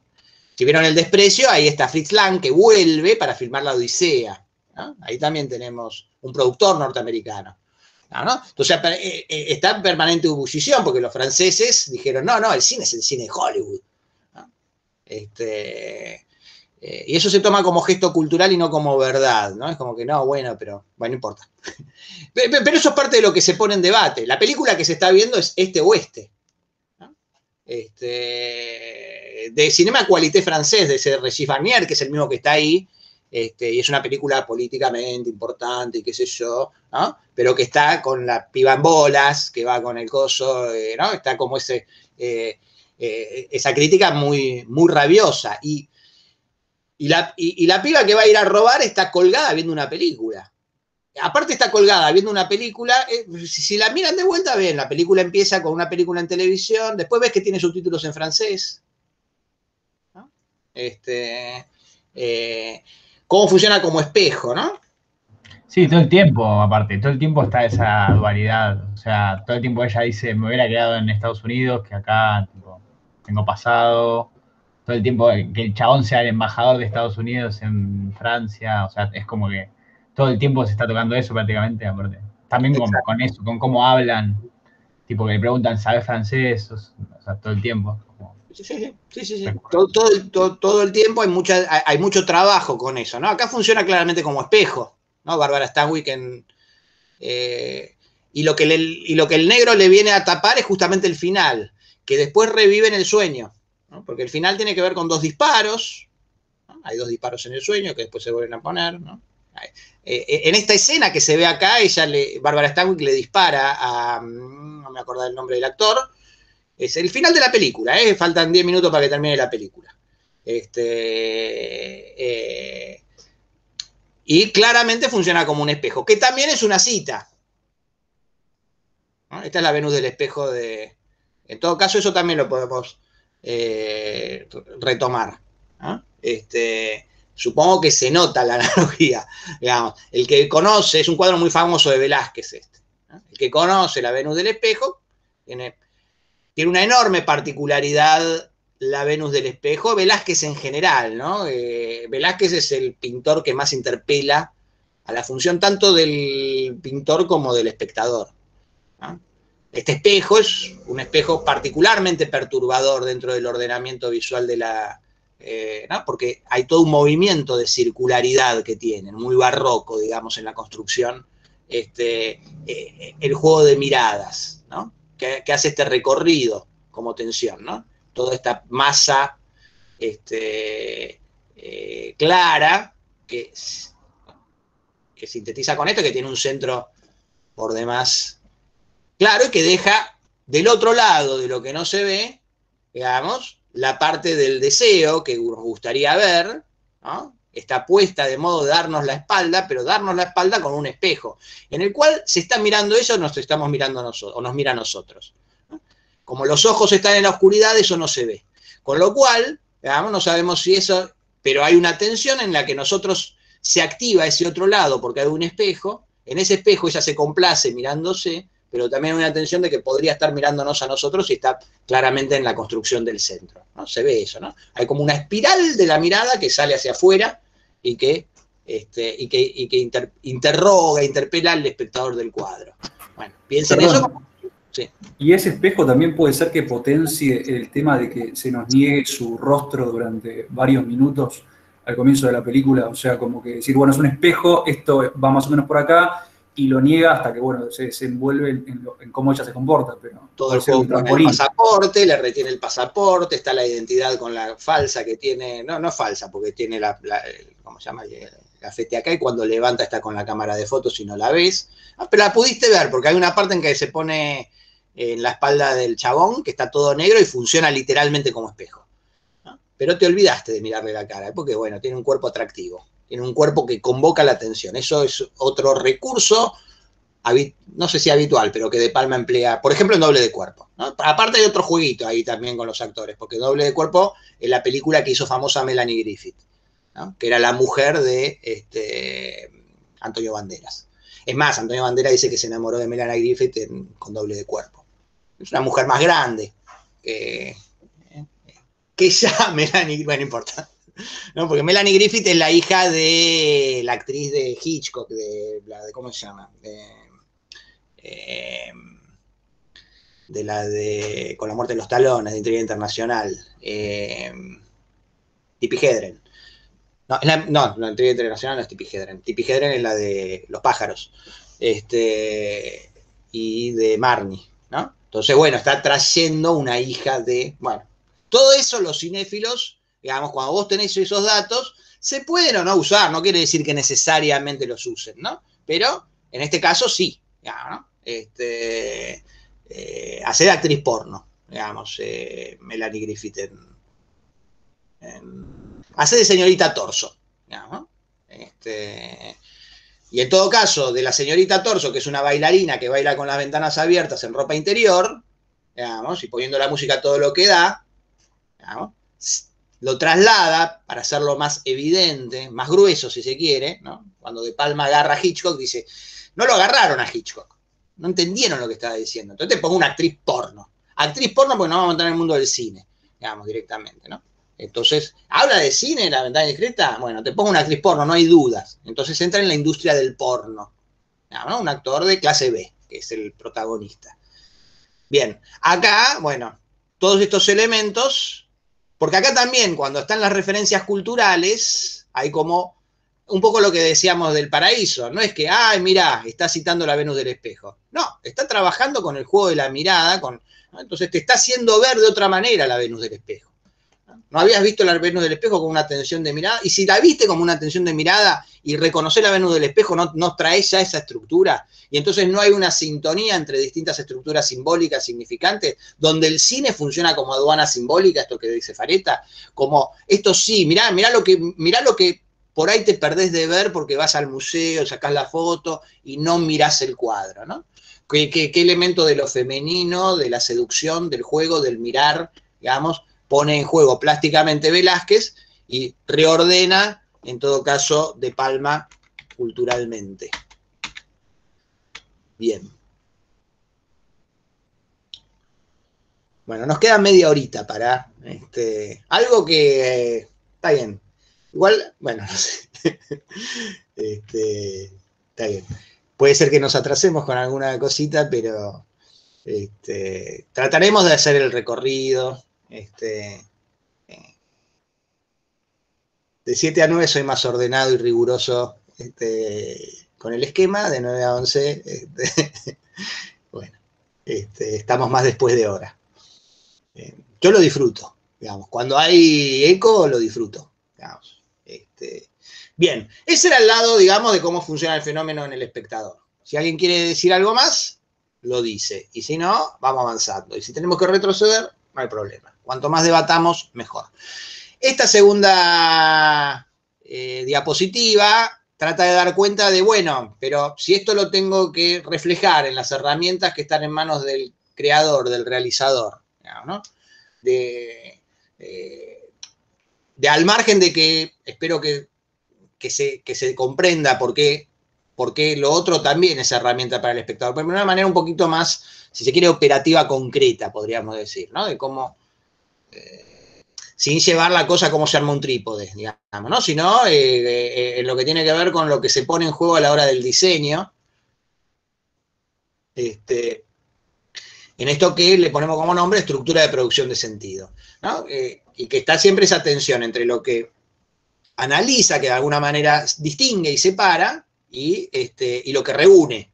Digamos, la verdad está en la reunión, ¿no? El logos, por lo menos según Heidegger, es Legein, es recoger, ¿no? El símbolo es lo que une, ¿no?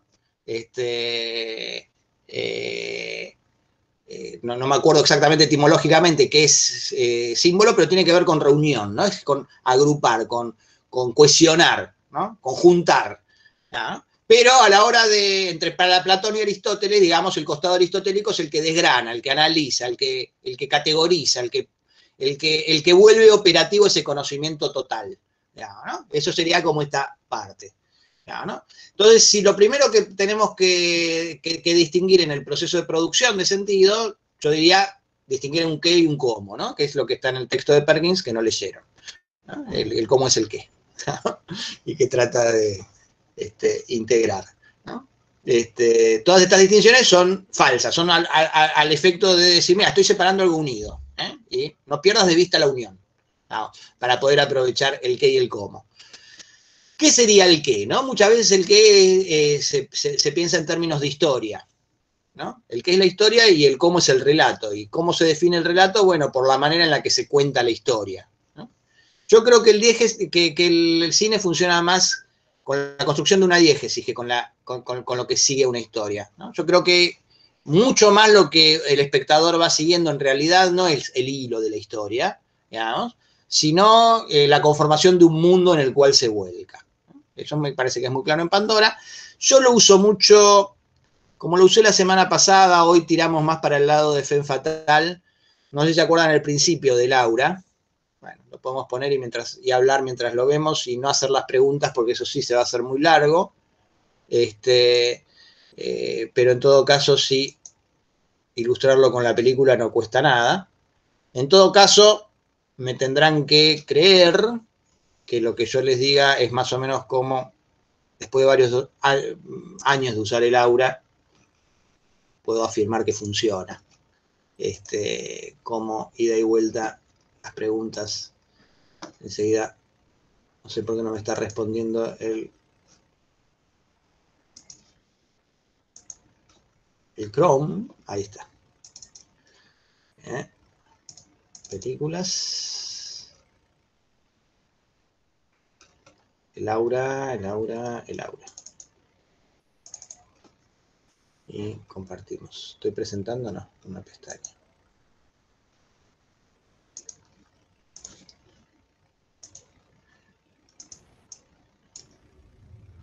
Todo esto lo uso mucho porque es muy gráfico para mí,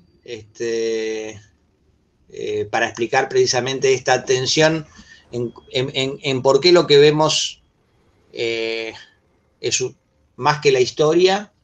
En general lo muestro primero y después hablo, ¿no? Y pregunto, y voy haciendo una serie de preguntas como para ir viendo, ¿no? Pero si ahí tenemos, así empieza la película, ¿no? Yo siempre pregunto, después se acuerdan de la escena, no hace falta que la revisemos, ¿no? Entonces, ¿qué vimos? Bueno, es interesante porque el proceso que se va haciendo va desgranando algo que como espectadores naturalizaron sin darse cuenta, ¿no? Yo en general, cuando pregunto ¿qué vemos? Que el taxidermista tuvo un episodio epiléptico y en un cajero automático, ¿no? Pero la construcción es muy particular, ¿no? Si la película arranca así, ¿qué está viendo el espectador? Dije que no iba a hacer las preguntas. Puedo hacer las preguntas y contestar yo. Un tipo tirado en el piso. Tipo, bien. Así. ¿Y qué es? Está bien. ¿Y dónde está? ¿Qué preguntas? Arranca así. ¿Y qué? Esta construcción, digamos, ¿no? ¿Qué pide al espectador? Prestar atención, supongo, como estar atento, no sé. Como... Bien. Bueno, convoca la atención del espectador. La pregunta sería ¿por qué? Ahora, ¿por qué esto? Porque uno puede decir, bueno, cualquier película espera que el espectador esté mirando y esté atento y espere que algo pase, digamos, ¿no? Pero en todo caso, si hay algo particular acá, ¿por qué estaría dado? No sé si vos, Manuel, ibas a decir algo. Y para mí como que no parece un lugar muy normal donde estarías acostado. O sea, ya se nota que no es la casa, no es la cama, no es el sillón. ¿La casa por qué se nota que no es? Y porque, no sé, por las luces que hay, por la pared. Siento que como que ya te da al menos como el estereotipo de que no es su casa, no es la palabra estereotipo, pero la convención de que, al menos a mí no me parece una casa eso, qué sé yo. Yo creo que está bien. Yo creo que acá hay algo que es muy interesante, y particularmente los montajistas tienen que estar muy atentos, y los realizadores también, pero particularmente los montajistas, diría, ¿no? Que ninguno de ustedes se puede sacar la escena de la cabeza cuando está viendo esto.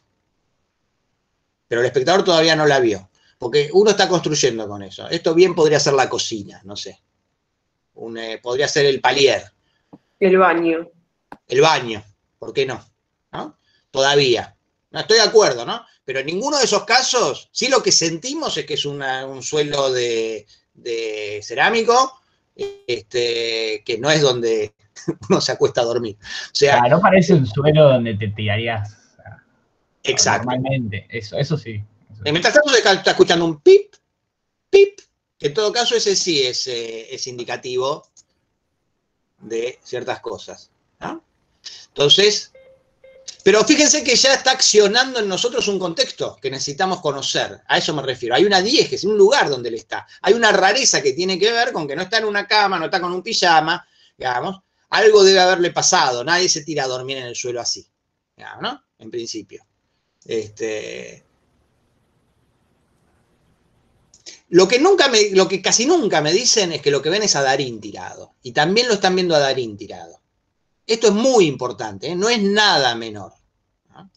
Al menos en la Argentina. Al menos en la Argentina, en toda América Latina, o en buena parte de América Latina, por ahí con un poquito menos, en España, y eventualmente en algún que otro lugar. Vamos. Ustedes ven esto y ya saben que no es un corto de DAB 3. Si no vieron, DAB 3 ya no existe, pero existía. Si yo le digo, no, es un corto de DAB 3, ¿en serio lo suscriben a Darín? Digamos, sería la primera sorpresa que se parece mucho a Laura. Bueno. Ahí ya empezó a cambiar. Fíjense que con muy poquito empezó a cambiar. Ahí ya hay una serie de papelitos. ¿Qué tanto los ve el espectador? Bueno, el espectador lo está viendo a Darín, que se está despertando, está pensando, pero esto ya entra en su campo visual, ¿no? Obviamente los papelitos los pusieron ahí, no es que quedaron, che, vamos a filmar en ese cajero y entraron y lo filmaron y no tenemos tiempo para sacar los papelitos que quedaron. O sea, los papelitos están indicando una actividad, hasta podríamos darle una interpretación simbólica, ¿no? Ahí empieza a gravitar, pero esto no nos mostró el lugar. No nos dijo dónde está. Con lo cual nos está sugiriendo, fuera de campo, venimos trabajando con el fuera de campo, de que se lo pongamos. Para indicarnos, está el pip pip del cajero, que es la alarma de que se quedó sin plata. Pero todavía no sabemos. ¿Cuál es la primera asociación que aparece? En general, casi todos me dicen. Acá se va volviendo, se va abriendo, la cámara tiene lugar, tiene espacio y no está rodeado de muebles. Y el sonido y los papelitos, espacio público. ¿Verdad? Vestido. No es un linchera. No es un tipo que, sabemos que es un cajero automático, así que se puede haber metido a dormir porque hacía frío. Ya empezaste a pensar para mí que lo robaron en un punto. Para eso tenés que pensar que está en un cajero. Bueno, la primera asociación que aparece habitualmente, estadísticamente, créeme o no me creas, es un hospital. Está bien, también te puedes preguntar, ¿y cómo no lo recogen, no lo agarran? Y qué sé yo, se cayó en la guardia, no había nadie. Pero la primera asociación que aparece es hospital. No cajero. Todo esto es relevante en la construcción de sentido. Sigue apareciendo, está bien, ¿no? Fíjense, acá hay detalles que son mínimos, ¿no? Acá está gastado el piso. ¿No? Eso también te habla de un lugar muy transitado. Todavía no viste. Deliberadamente, claramente este plano está, no te muestro el cajero, te pongo esto. Puede aparecer este tipo de asociación. ¿Por qué? Porque el espectador está poniéndolo en un contexto. La diégesis va de suyo, viene incorporada, más que inclusive como condición para la historia. No digo que la historia no sea importante, ni mucho menos, no parece sorprendido. Acá sí, ya es bastante indicador de que es un cajero. ¿No? Y entonces acá aparece la idea, le afanaron. ¿No? Acá es un buen ejemplo de por qué. ¿Por qué? Porque es lo más directo. ¿No? Pero él no parece sorprendido. Está bien, bueno, por ahí enfrentó a los chabones, qué sé yo, se está mareando.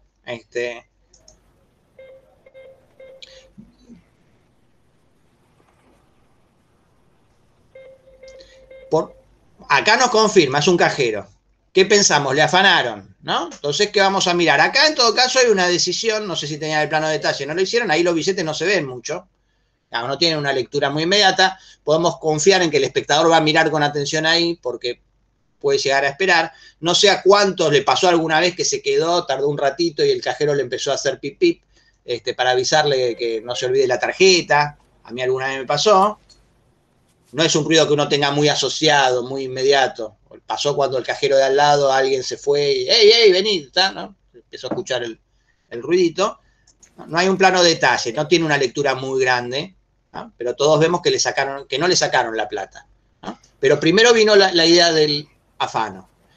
¿En qué lugar sucede esto? Genérico.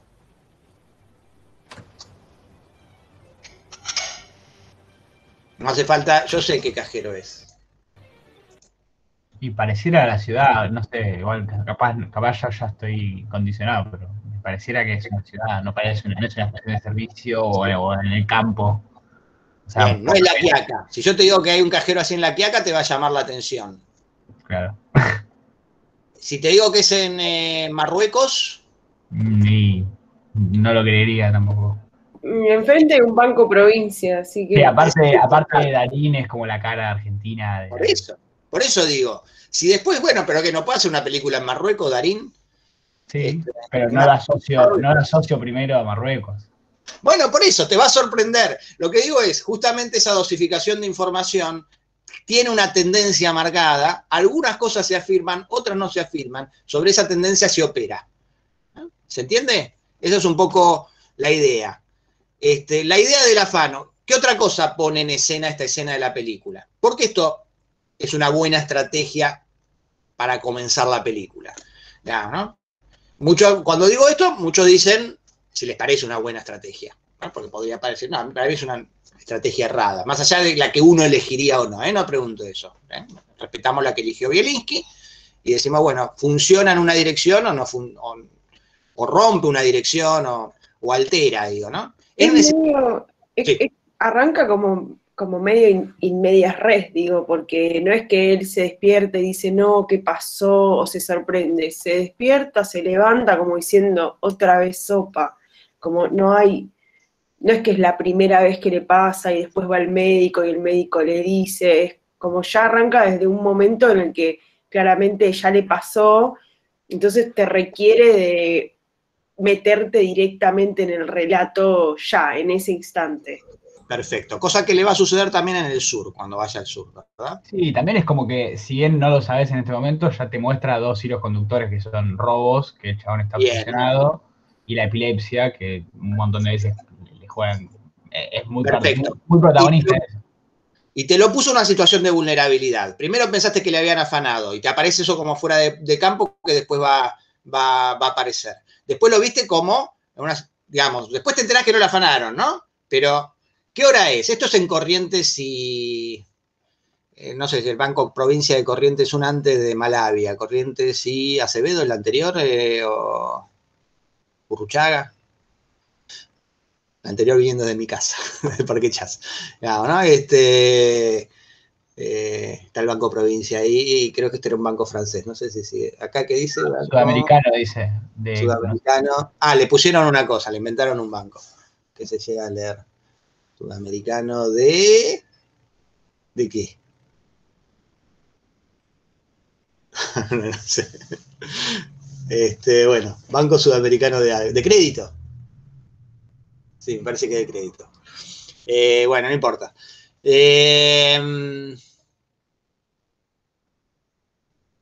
No, digamos, es una gran ciudad, no hay cajeros de este tamaño, es una avenida, es de noche y no pasan autos. Son datos que tenemos de inmediato. ¿No? O sea, no sabemos cuánto tiempo estuvo, pero nadie le afanó en el medio. Ahora, eso también te coloca en el lugar de o que te pase que pasás por un cajero, vos sos un tipo tirado y ves la plata ahí. ¿No? ¿Qué hacen ustedes? Si pasan por la calle, ven un tipo tirado, ven la tarjeta puesta y la plata asomando. No, entro y pido ayuda porque se desmayó. Obvio. A nadie se le ocurría, me quedo con los billetes y digo, che, ¿te afanaron? No, yo vi, el chabón salía corriendo. Está bien, bueno, ahora sabemos que hay cámaras. Pero en el 2000... Digamos, ninguno de nosotros lo haría, eso está clarísimo. Yo sé que no lo haría y tengo muy claro que ustedes tampoco. Pero aparece la tentación, aparece la posibilidad. Te pone en la situación de decir, no, yo ni en pedo haría eso. De hecho, si lo vemos en una película, decimos, y hacelo. Yo no lo haría, pero es una película, lo que decíamos, ¿eh? O sea, que estás viendo una película. ¿Qué le habrá pasado? Ah, no la afanaron. Es más, entonces, ¿qué? Bueno, qué sé yo, no sé. ¿No? Pero la expectativa de la afanaron, no la afanaron. Esa expectativa queda latente, pendiente. Bueno, queda muy poco tiempo, pero vamos a avanzar un poquito más. Y vamos a dejar de presentar esto y volver a la... Bueno, esto para mí funciona claramente como ejemplo razonablemente bien de que lo que vemos es que yo prefiero pensar en términos de diégesis, que se elabora a partir del relato, que de historia, ¿no? La diégesis es fundamental, digo, todos los elementos de la diégesis son fundamentales, ¿no? ¿Cómo se ordena la idea de diégesis? Se ordena, bueno, en principio en esta tensión de verosímil y coherencia, ¿no? Entendiendo que el verosímil, le pedimos verosímil, que esa diégesis sea verosímil. No sé si de esto hablamos algo, pero que el verosímil que le pedimos no es necesariamente un verosímil, esto puede suceder en la realidad, sino es un verosímil interno. Si el personaje le pasa esto y actúa de esta manera, después esperamos que actúe. Y bueno, es Superman, vuela, la gente no vuela, o es un vampiro, chupa sangre. Entonces, bueno, se viene el día y está lejos de su tierra, y entonces se va a morir, y no se muere, y se de ríe. Bueno, entonces descubrimos que es un vampiro con otros poderes. Él mismo lo descubre, se sorprende. Epa, yo no debería estar vivo. Estoy vivo, si no seré vampiro. ¿No?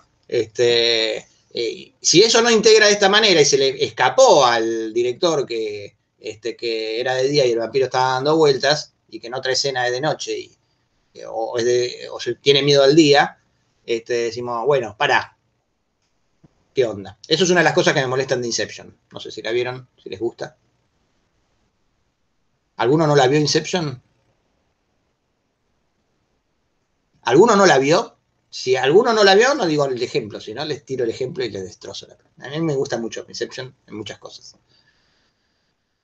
¿Todos la vieron? Bueno, el conflicto, ¿cómo se resuelve? Todo el problemón que tiene, que es que él no puede evitar proyectar a mal su mujer en esas realidades que ve. ¿Tu gato levantó la mano? Son geniales los gatos en los MITs. Se resuelve con que le cae la ficha finalmente de que la mujer es una proyección de él y no tiene existencia real. No sé si se acuerdan de esa escena, cuando se derrumba todo. Bueno, ¿se acuerdan lo que pasó en la escena inmediatamente anterior?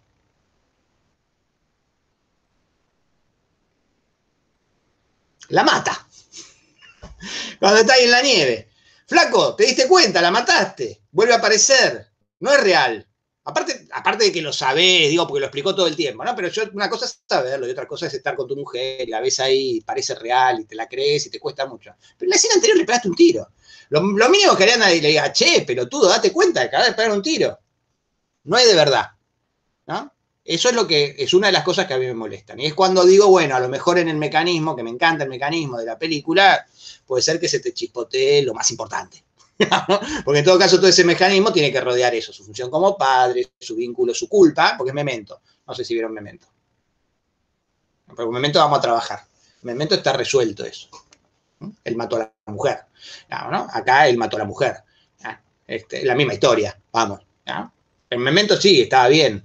Aparte sí era el conflicto, estaba perfecto en Memento. Bueno, acá, che, si el problema es que vas a poder desmontar esa construcción que hiciste cuando te des cuenta que es una proyección tuya, ¿no? En el momento en que le pegaste el tiro, ese es el momento. Entonces, bueno, que no le pueda pegar el tiro, que le pegue el tiro y se quede herida, que cuando ella lo ve se escape, no sé, podés inventar otra cosa, Pero a eso me refiero con coherencia. Está bien, está en un nivel, en un nivel, en un nivel, y en una capa, y una capa, y una capa, y ahí sí son capas, aparte son literalmente capas, ¿no? Porque son capas temporales y demás. Y tiene una construcción de todo lo que venimos hablando que es wow, ¿no? Porque obviamente es el cine, es una reflexión sobre todo lo que venimos diciendo y todo lo demás desde ya. La figura del arquitecto, quién diseña, quién lo vive, cómo se transfiere. Yo no conozco metáfora mejor de la transferencia emocional sobre una construcción que finalmente es una construcción del arquitecto, ¿no? Quién proyecta sus sueños y qué es lo que sucede con eso. Todo eso me parece una construcción genial, ¿no? Pero me pasa eso. Y eso está en esa lógica de verosímil y coherencia, ¿no? Yo no es que creo que existen esas capas, pero me planteás, está bien, ponés demasiadas reglas, ese es un problema de la película, ¿no? De la película y en general de los sistemas de Nolan, ¿no? Saturar y saturar se vuelve un momento arbitrario, ¿no? Se vuelve un momento en que decís, bueno, ahora me inventás la cláusula 43 del artículo 8 de por qué en el del pasaje del segundo al tercer nivel pasa X y me resolvés un problema de guión. Hay una escena en la que dice que viene el chabón y apunta con una bazuca y mata a 300 tipos y dice, si vas a pensar, si vas a soñar, soñá en grande, y después no lo usa más en toda la película, ¿no? Si total vas a soñar en grande y viene con una bazuca así, digamos, bueno, después empecé a usar eso, ¿no? Pero eso tiene que ver con, bueno, me estoy desviando una vez más. El verosímil y la coherencia son los que determinan que esa diégesis funcione y se sostenga. Ahora, también ese verosímil y coherencia están articulados por el sentido, ¿eh? Tienen que ver específicamente con la demanda de sentido. Me molesta eso en Inception, porque para mí todo el sentido estaba puesto en su paternidad, en su deseo de recuperar a sus hijos, en su posibilidad de recuperar a sus hijos y en la culpa por la muerte de la mujer. Digamos, no en el mecanismo lógico de qué pasa del segundo al tercer nivel y cómo se construye el limbo. Todo eso es una construcción para sostener el núcleo de sentido, que es lo que le pasa, que lo afecta a él como personaje. ¿No? Es una perspectiva, es una manera de mirar la película, digamos, ¿no? Eso no tendríamos por qué imponerla. Para mí es la manera más verdadera, más rica, más sustanciosa, ¿no? Y después le puedo perdonar, Vértigo no tiene coherencia por ningún lado. El plan de Vértigo, que es la mejor película de la historia, como muchas otras, pero... no tantas otras, pero con 20 o 30 películas más es la mejor película de la historia del cine. Para mí es perfecta y hace agua por todos lados. La lógica del plan de Gavin Elster no puede funcionar jamás. No tiene coherencia, no tiene lógica, pero tiene tanta lógica de sentido, funciona tan bien en el plano de sentido que ¿qué te importa? Es una película. La cosa no pasa por cómo podía prever que el chabón le iba a dar vértigo en el segundo piso y no iba a subir hasta arriba, que la piba no se iba a arrepentir, que iba a subir corriendo, que no le iba a decir, sí, me enamoré de vos, si se había enamorado, ¿no?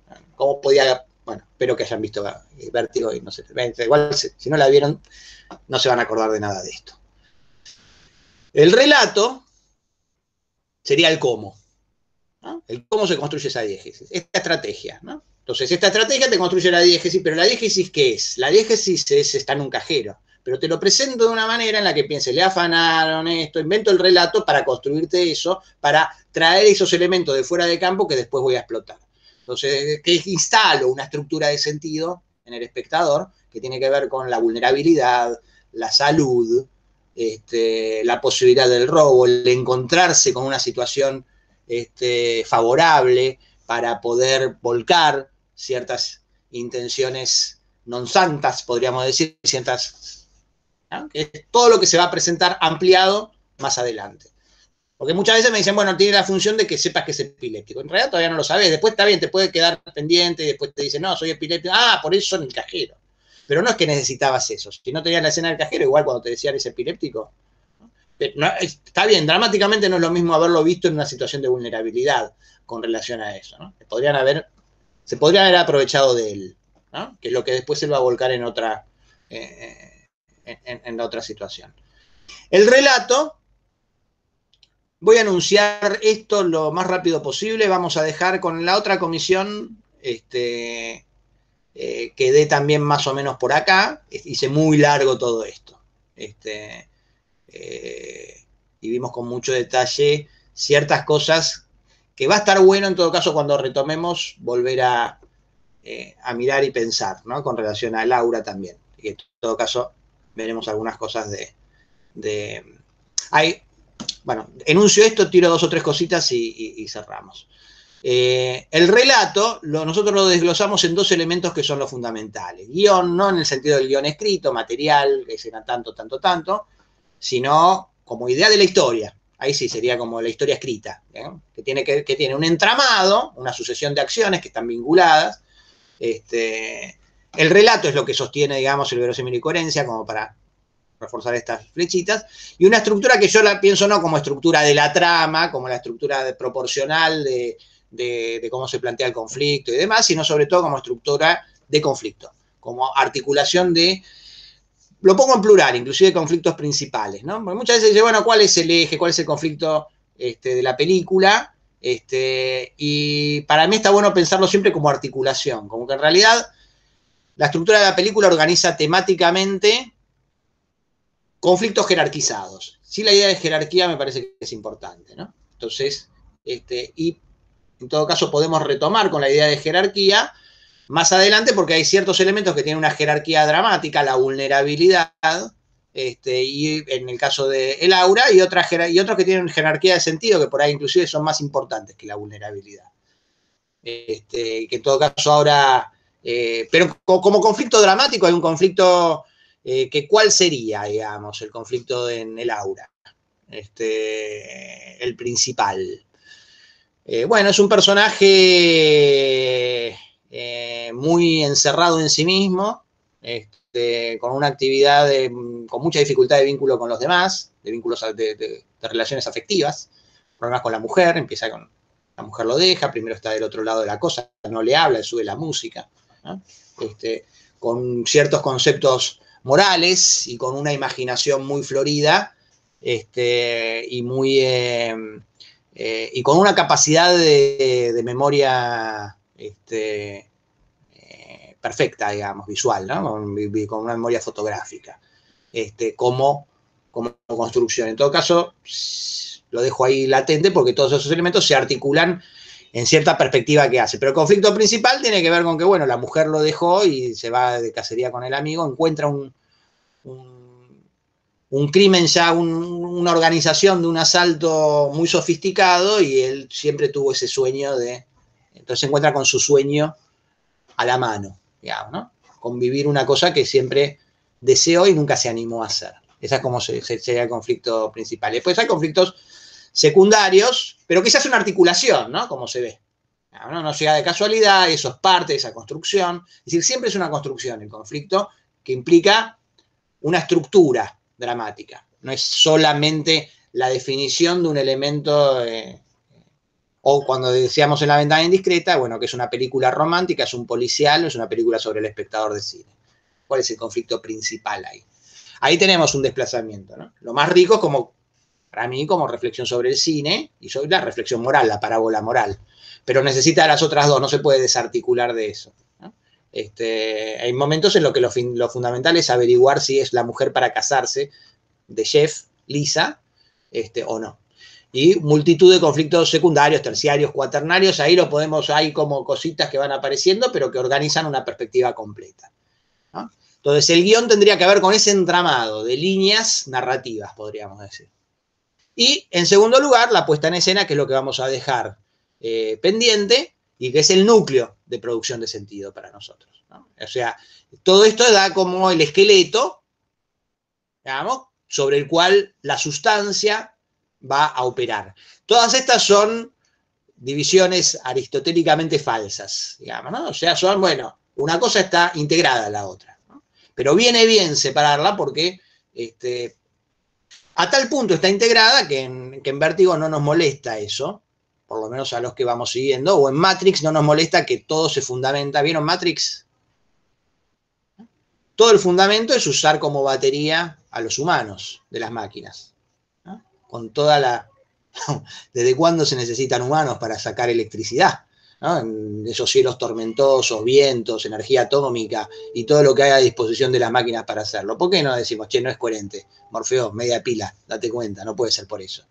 ¿no? Porque es tan obvio que la máquina sin el ser humano no es nada, ¿no? Que esa relación de dependencia perversa está llena de sentido, no de lógica verosímil, ¿no? La máquina necesita energía eléctrica y tienen que inventar todo ese sistema para poder mantener vivos a los seres humanos. De última, inventate, ¿no? Una pradera con pastito y pone vacas, si es para sacarle, ¿no? Debe ser más fácil armarle el mundo a las vacas que a los seres humanos. ¿No? Si se te revelan la vaca, bueno, es un matadero, la mandás al matadero. Bueno, ahora hay conflicto con la carne y apareció eso. Es decir, la puesta en escena es la manera en la que todo eso se integra, jerarquiza y articula los niveles de sentido. Y estaría en la juxtaposición, la organización, el despliegue en todos los recursos que construyen esta trinidad de imagen, sonido y actuación, que en todo caso abordaremos la semana que viene con un poquito más de detalle, pero siempre entendiendo que conseguimos acá el montaje como un momento de la puesta en escena, ¿no? Eso lo dije seguramente en la primera clase, lo refresco ahora después de estos recorridos, momento entre comillas, no es un momento cronológico, sino que es el momento en el cuando vos decís, pues la puesta de luz y pensás, si esto viene con el sonido, la acción viene de acá, el chabón pone una cara muy intensa, mejor lo dejo en la oscuridad, digamos, porque lo puedo neutralizar, defino el tamaño de plano, no en función de qué tamaño de planos me gustan, sino de cómo relacionados con todo lo demás van a producir un efecto de sentido. ¿Se entiende? En una sucesión y en una conexión, si se quiere, vertical con todos los otros recursos. Ese es un momento del diseño, de la decisión. Va el camarógrafo y le dice, así está bien, le pregunta al director y corrige, encuadra, no, más así, más allá, y le cae una ficha, entonces no necesito el contraplano, lo que fuera, porque está pensando siempre en términos de montaje, ¿no? Entonces, ese es el momento, digamos, lo pongo privilegiado porque es el momento de reunión. Decíamos el logos, la construcción simbólica, el símbolo que es lo que reúne, bueno, el montaje es lo que sintácticamente reúne, junta, relaciona, ¿no? Entonces, esa lógica del montaje es donde finalmente, pero como momento del diseño, de la puesta en escena, por lo menos así lo entendemos nosotros, es el núcleo de la producción de sentido en el cine. Bien, lo logré. 11:02. Más o menos llegamos a donde tenía que llegar, digamos, ¿no? Porque ahí quedamos también con la otra comisión y está bueno estar en sincronismo porque sí, encima, bueno, ¿cómo salió River? A todo esto. Yo escuché más goles, uno más, así que Creo por que lo menos 3. creo que ganó 2-1, creo. Los bosteros gritaron el otro gol entonces. No, por ahí era el grito final de festejo, pero yo escuché otro grito. Bien, muy bien. Esto era para probar si estuvieron viendo el partido o en la clase. No, yo porque estoy justo muy cerca y escucho. No, y vos está bien, no hace falta, viste esta clase 300 veces. El partido con tranquilidad. No. Bueno, ¿alguien quiere agregar algo? Me quedé pensando en esto último de la puesta en escena. ¿Podría ser un ejemplo en el aura esa escena cuando él ve la carta de la mujer que lo dejó y viste que se sienta y el siguiente plano está sentado en la misma posición pero esperando el avión y después ya está en el auto, como que ya ahí te plantea que el chabón se quedó ahí súper como estancado, no sé, o como que todavía quedó pensando en eso y ya pasó, te hace una súper elipsis de tiempo, digamos, como que me parece súper interesante esa secuencia, digamos, como muy, muy gráfica aparte. Muy gráfica de que, bueno, la clase que viene retomamos por ahí, sí, digamos, sí, esa secuencia es muy gráfica, está muy bien que la recordemos y que pensemos pueden pensar, tienen 15 días para pensar, volver a ver el aura de paso, también que estamos ya un poquito, vamos a tratar de recuperar el tiempo y si no, si van quedando películas, después las retomamos, así como estamos hablando otra vez de La Ventana, seguiremos hablando de La Ventana, iremos hablando y alguna por ahí no hablaremos porque las cosas no dejan. Julieta le cree más a Google que al profesor, lo cual a mí me pone muy mal. No, pero porque dudaste en un momento y dije, bueno, ahora quiero saber y lo googleé y no, efectivamente es Es la madre de Claro, Meredith. ahora decís efectivamente porque te lo dijo Google. Pensá, deconstruí eso. Pensá, quedate pensando, che, cierto, ¿no? Google hace conmigo lo que quiere. Bueno, sí. Nada, no importa, perdón. Gracias por confirmarlo, por chequearlo. Está bien, hay que chequear la información, no hay que creerle nada a nadie y a Google tampoco. Bien. ¿Listo entonces? ¿Nos vamos a comer? Bueno. Gracias. Nos vemos. Chao. Muchas gracias. Chao, gracias.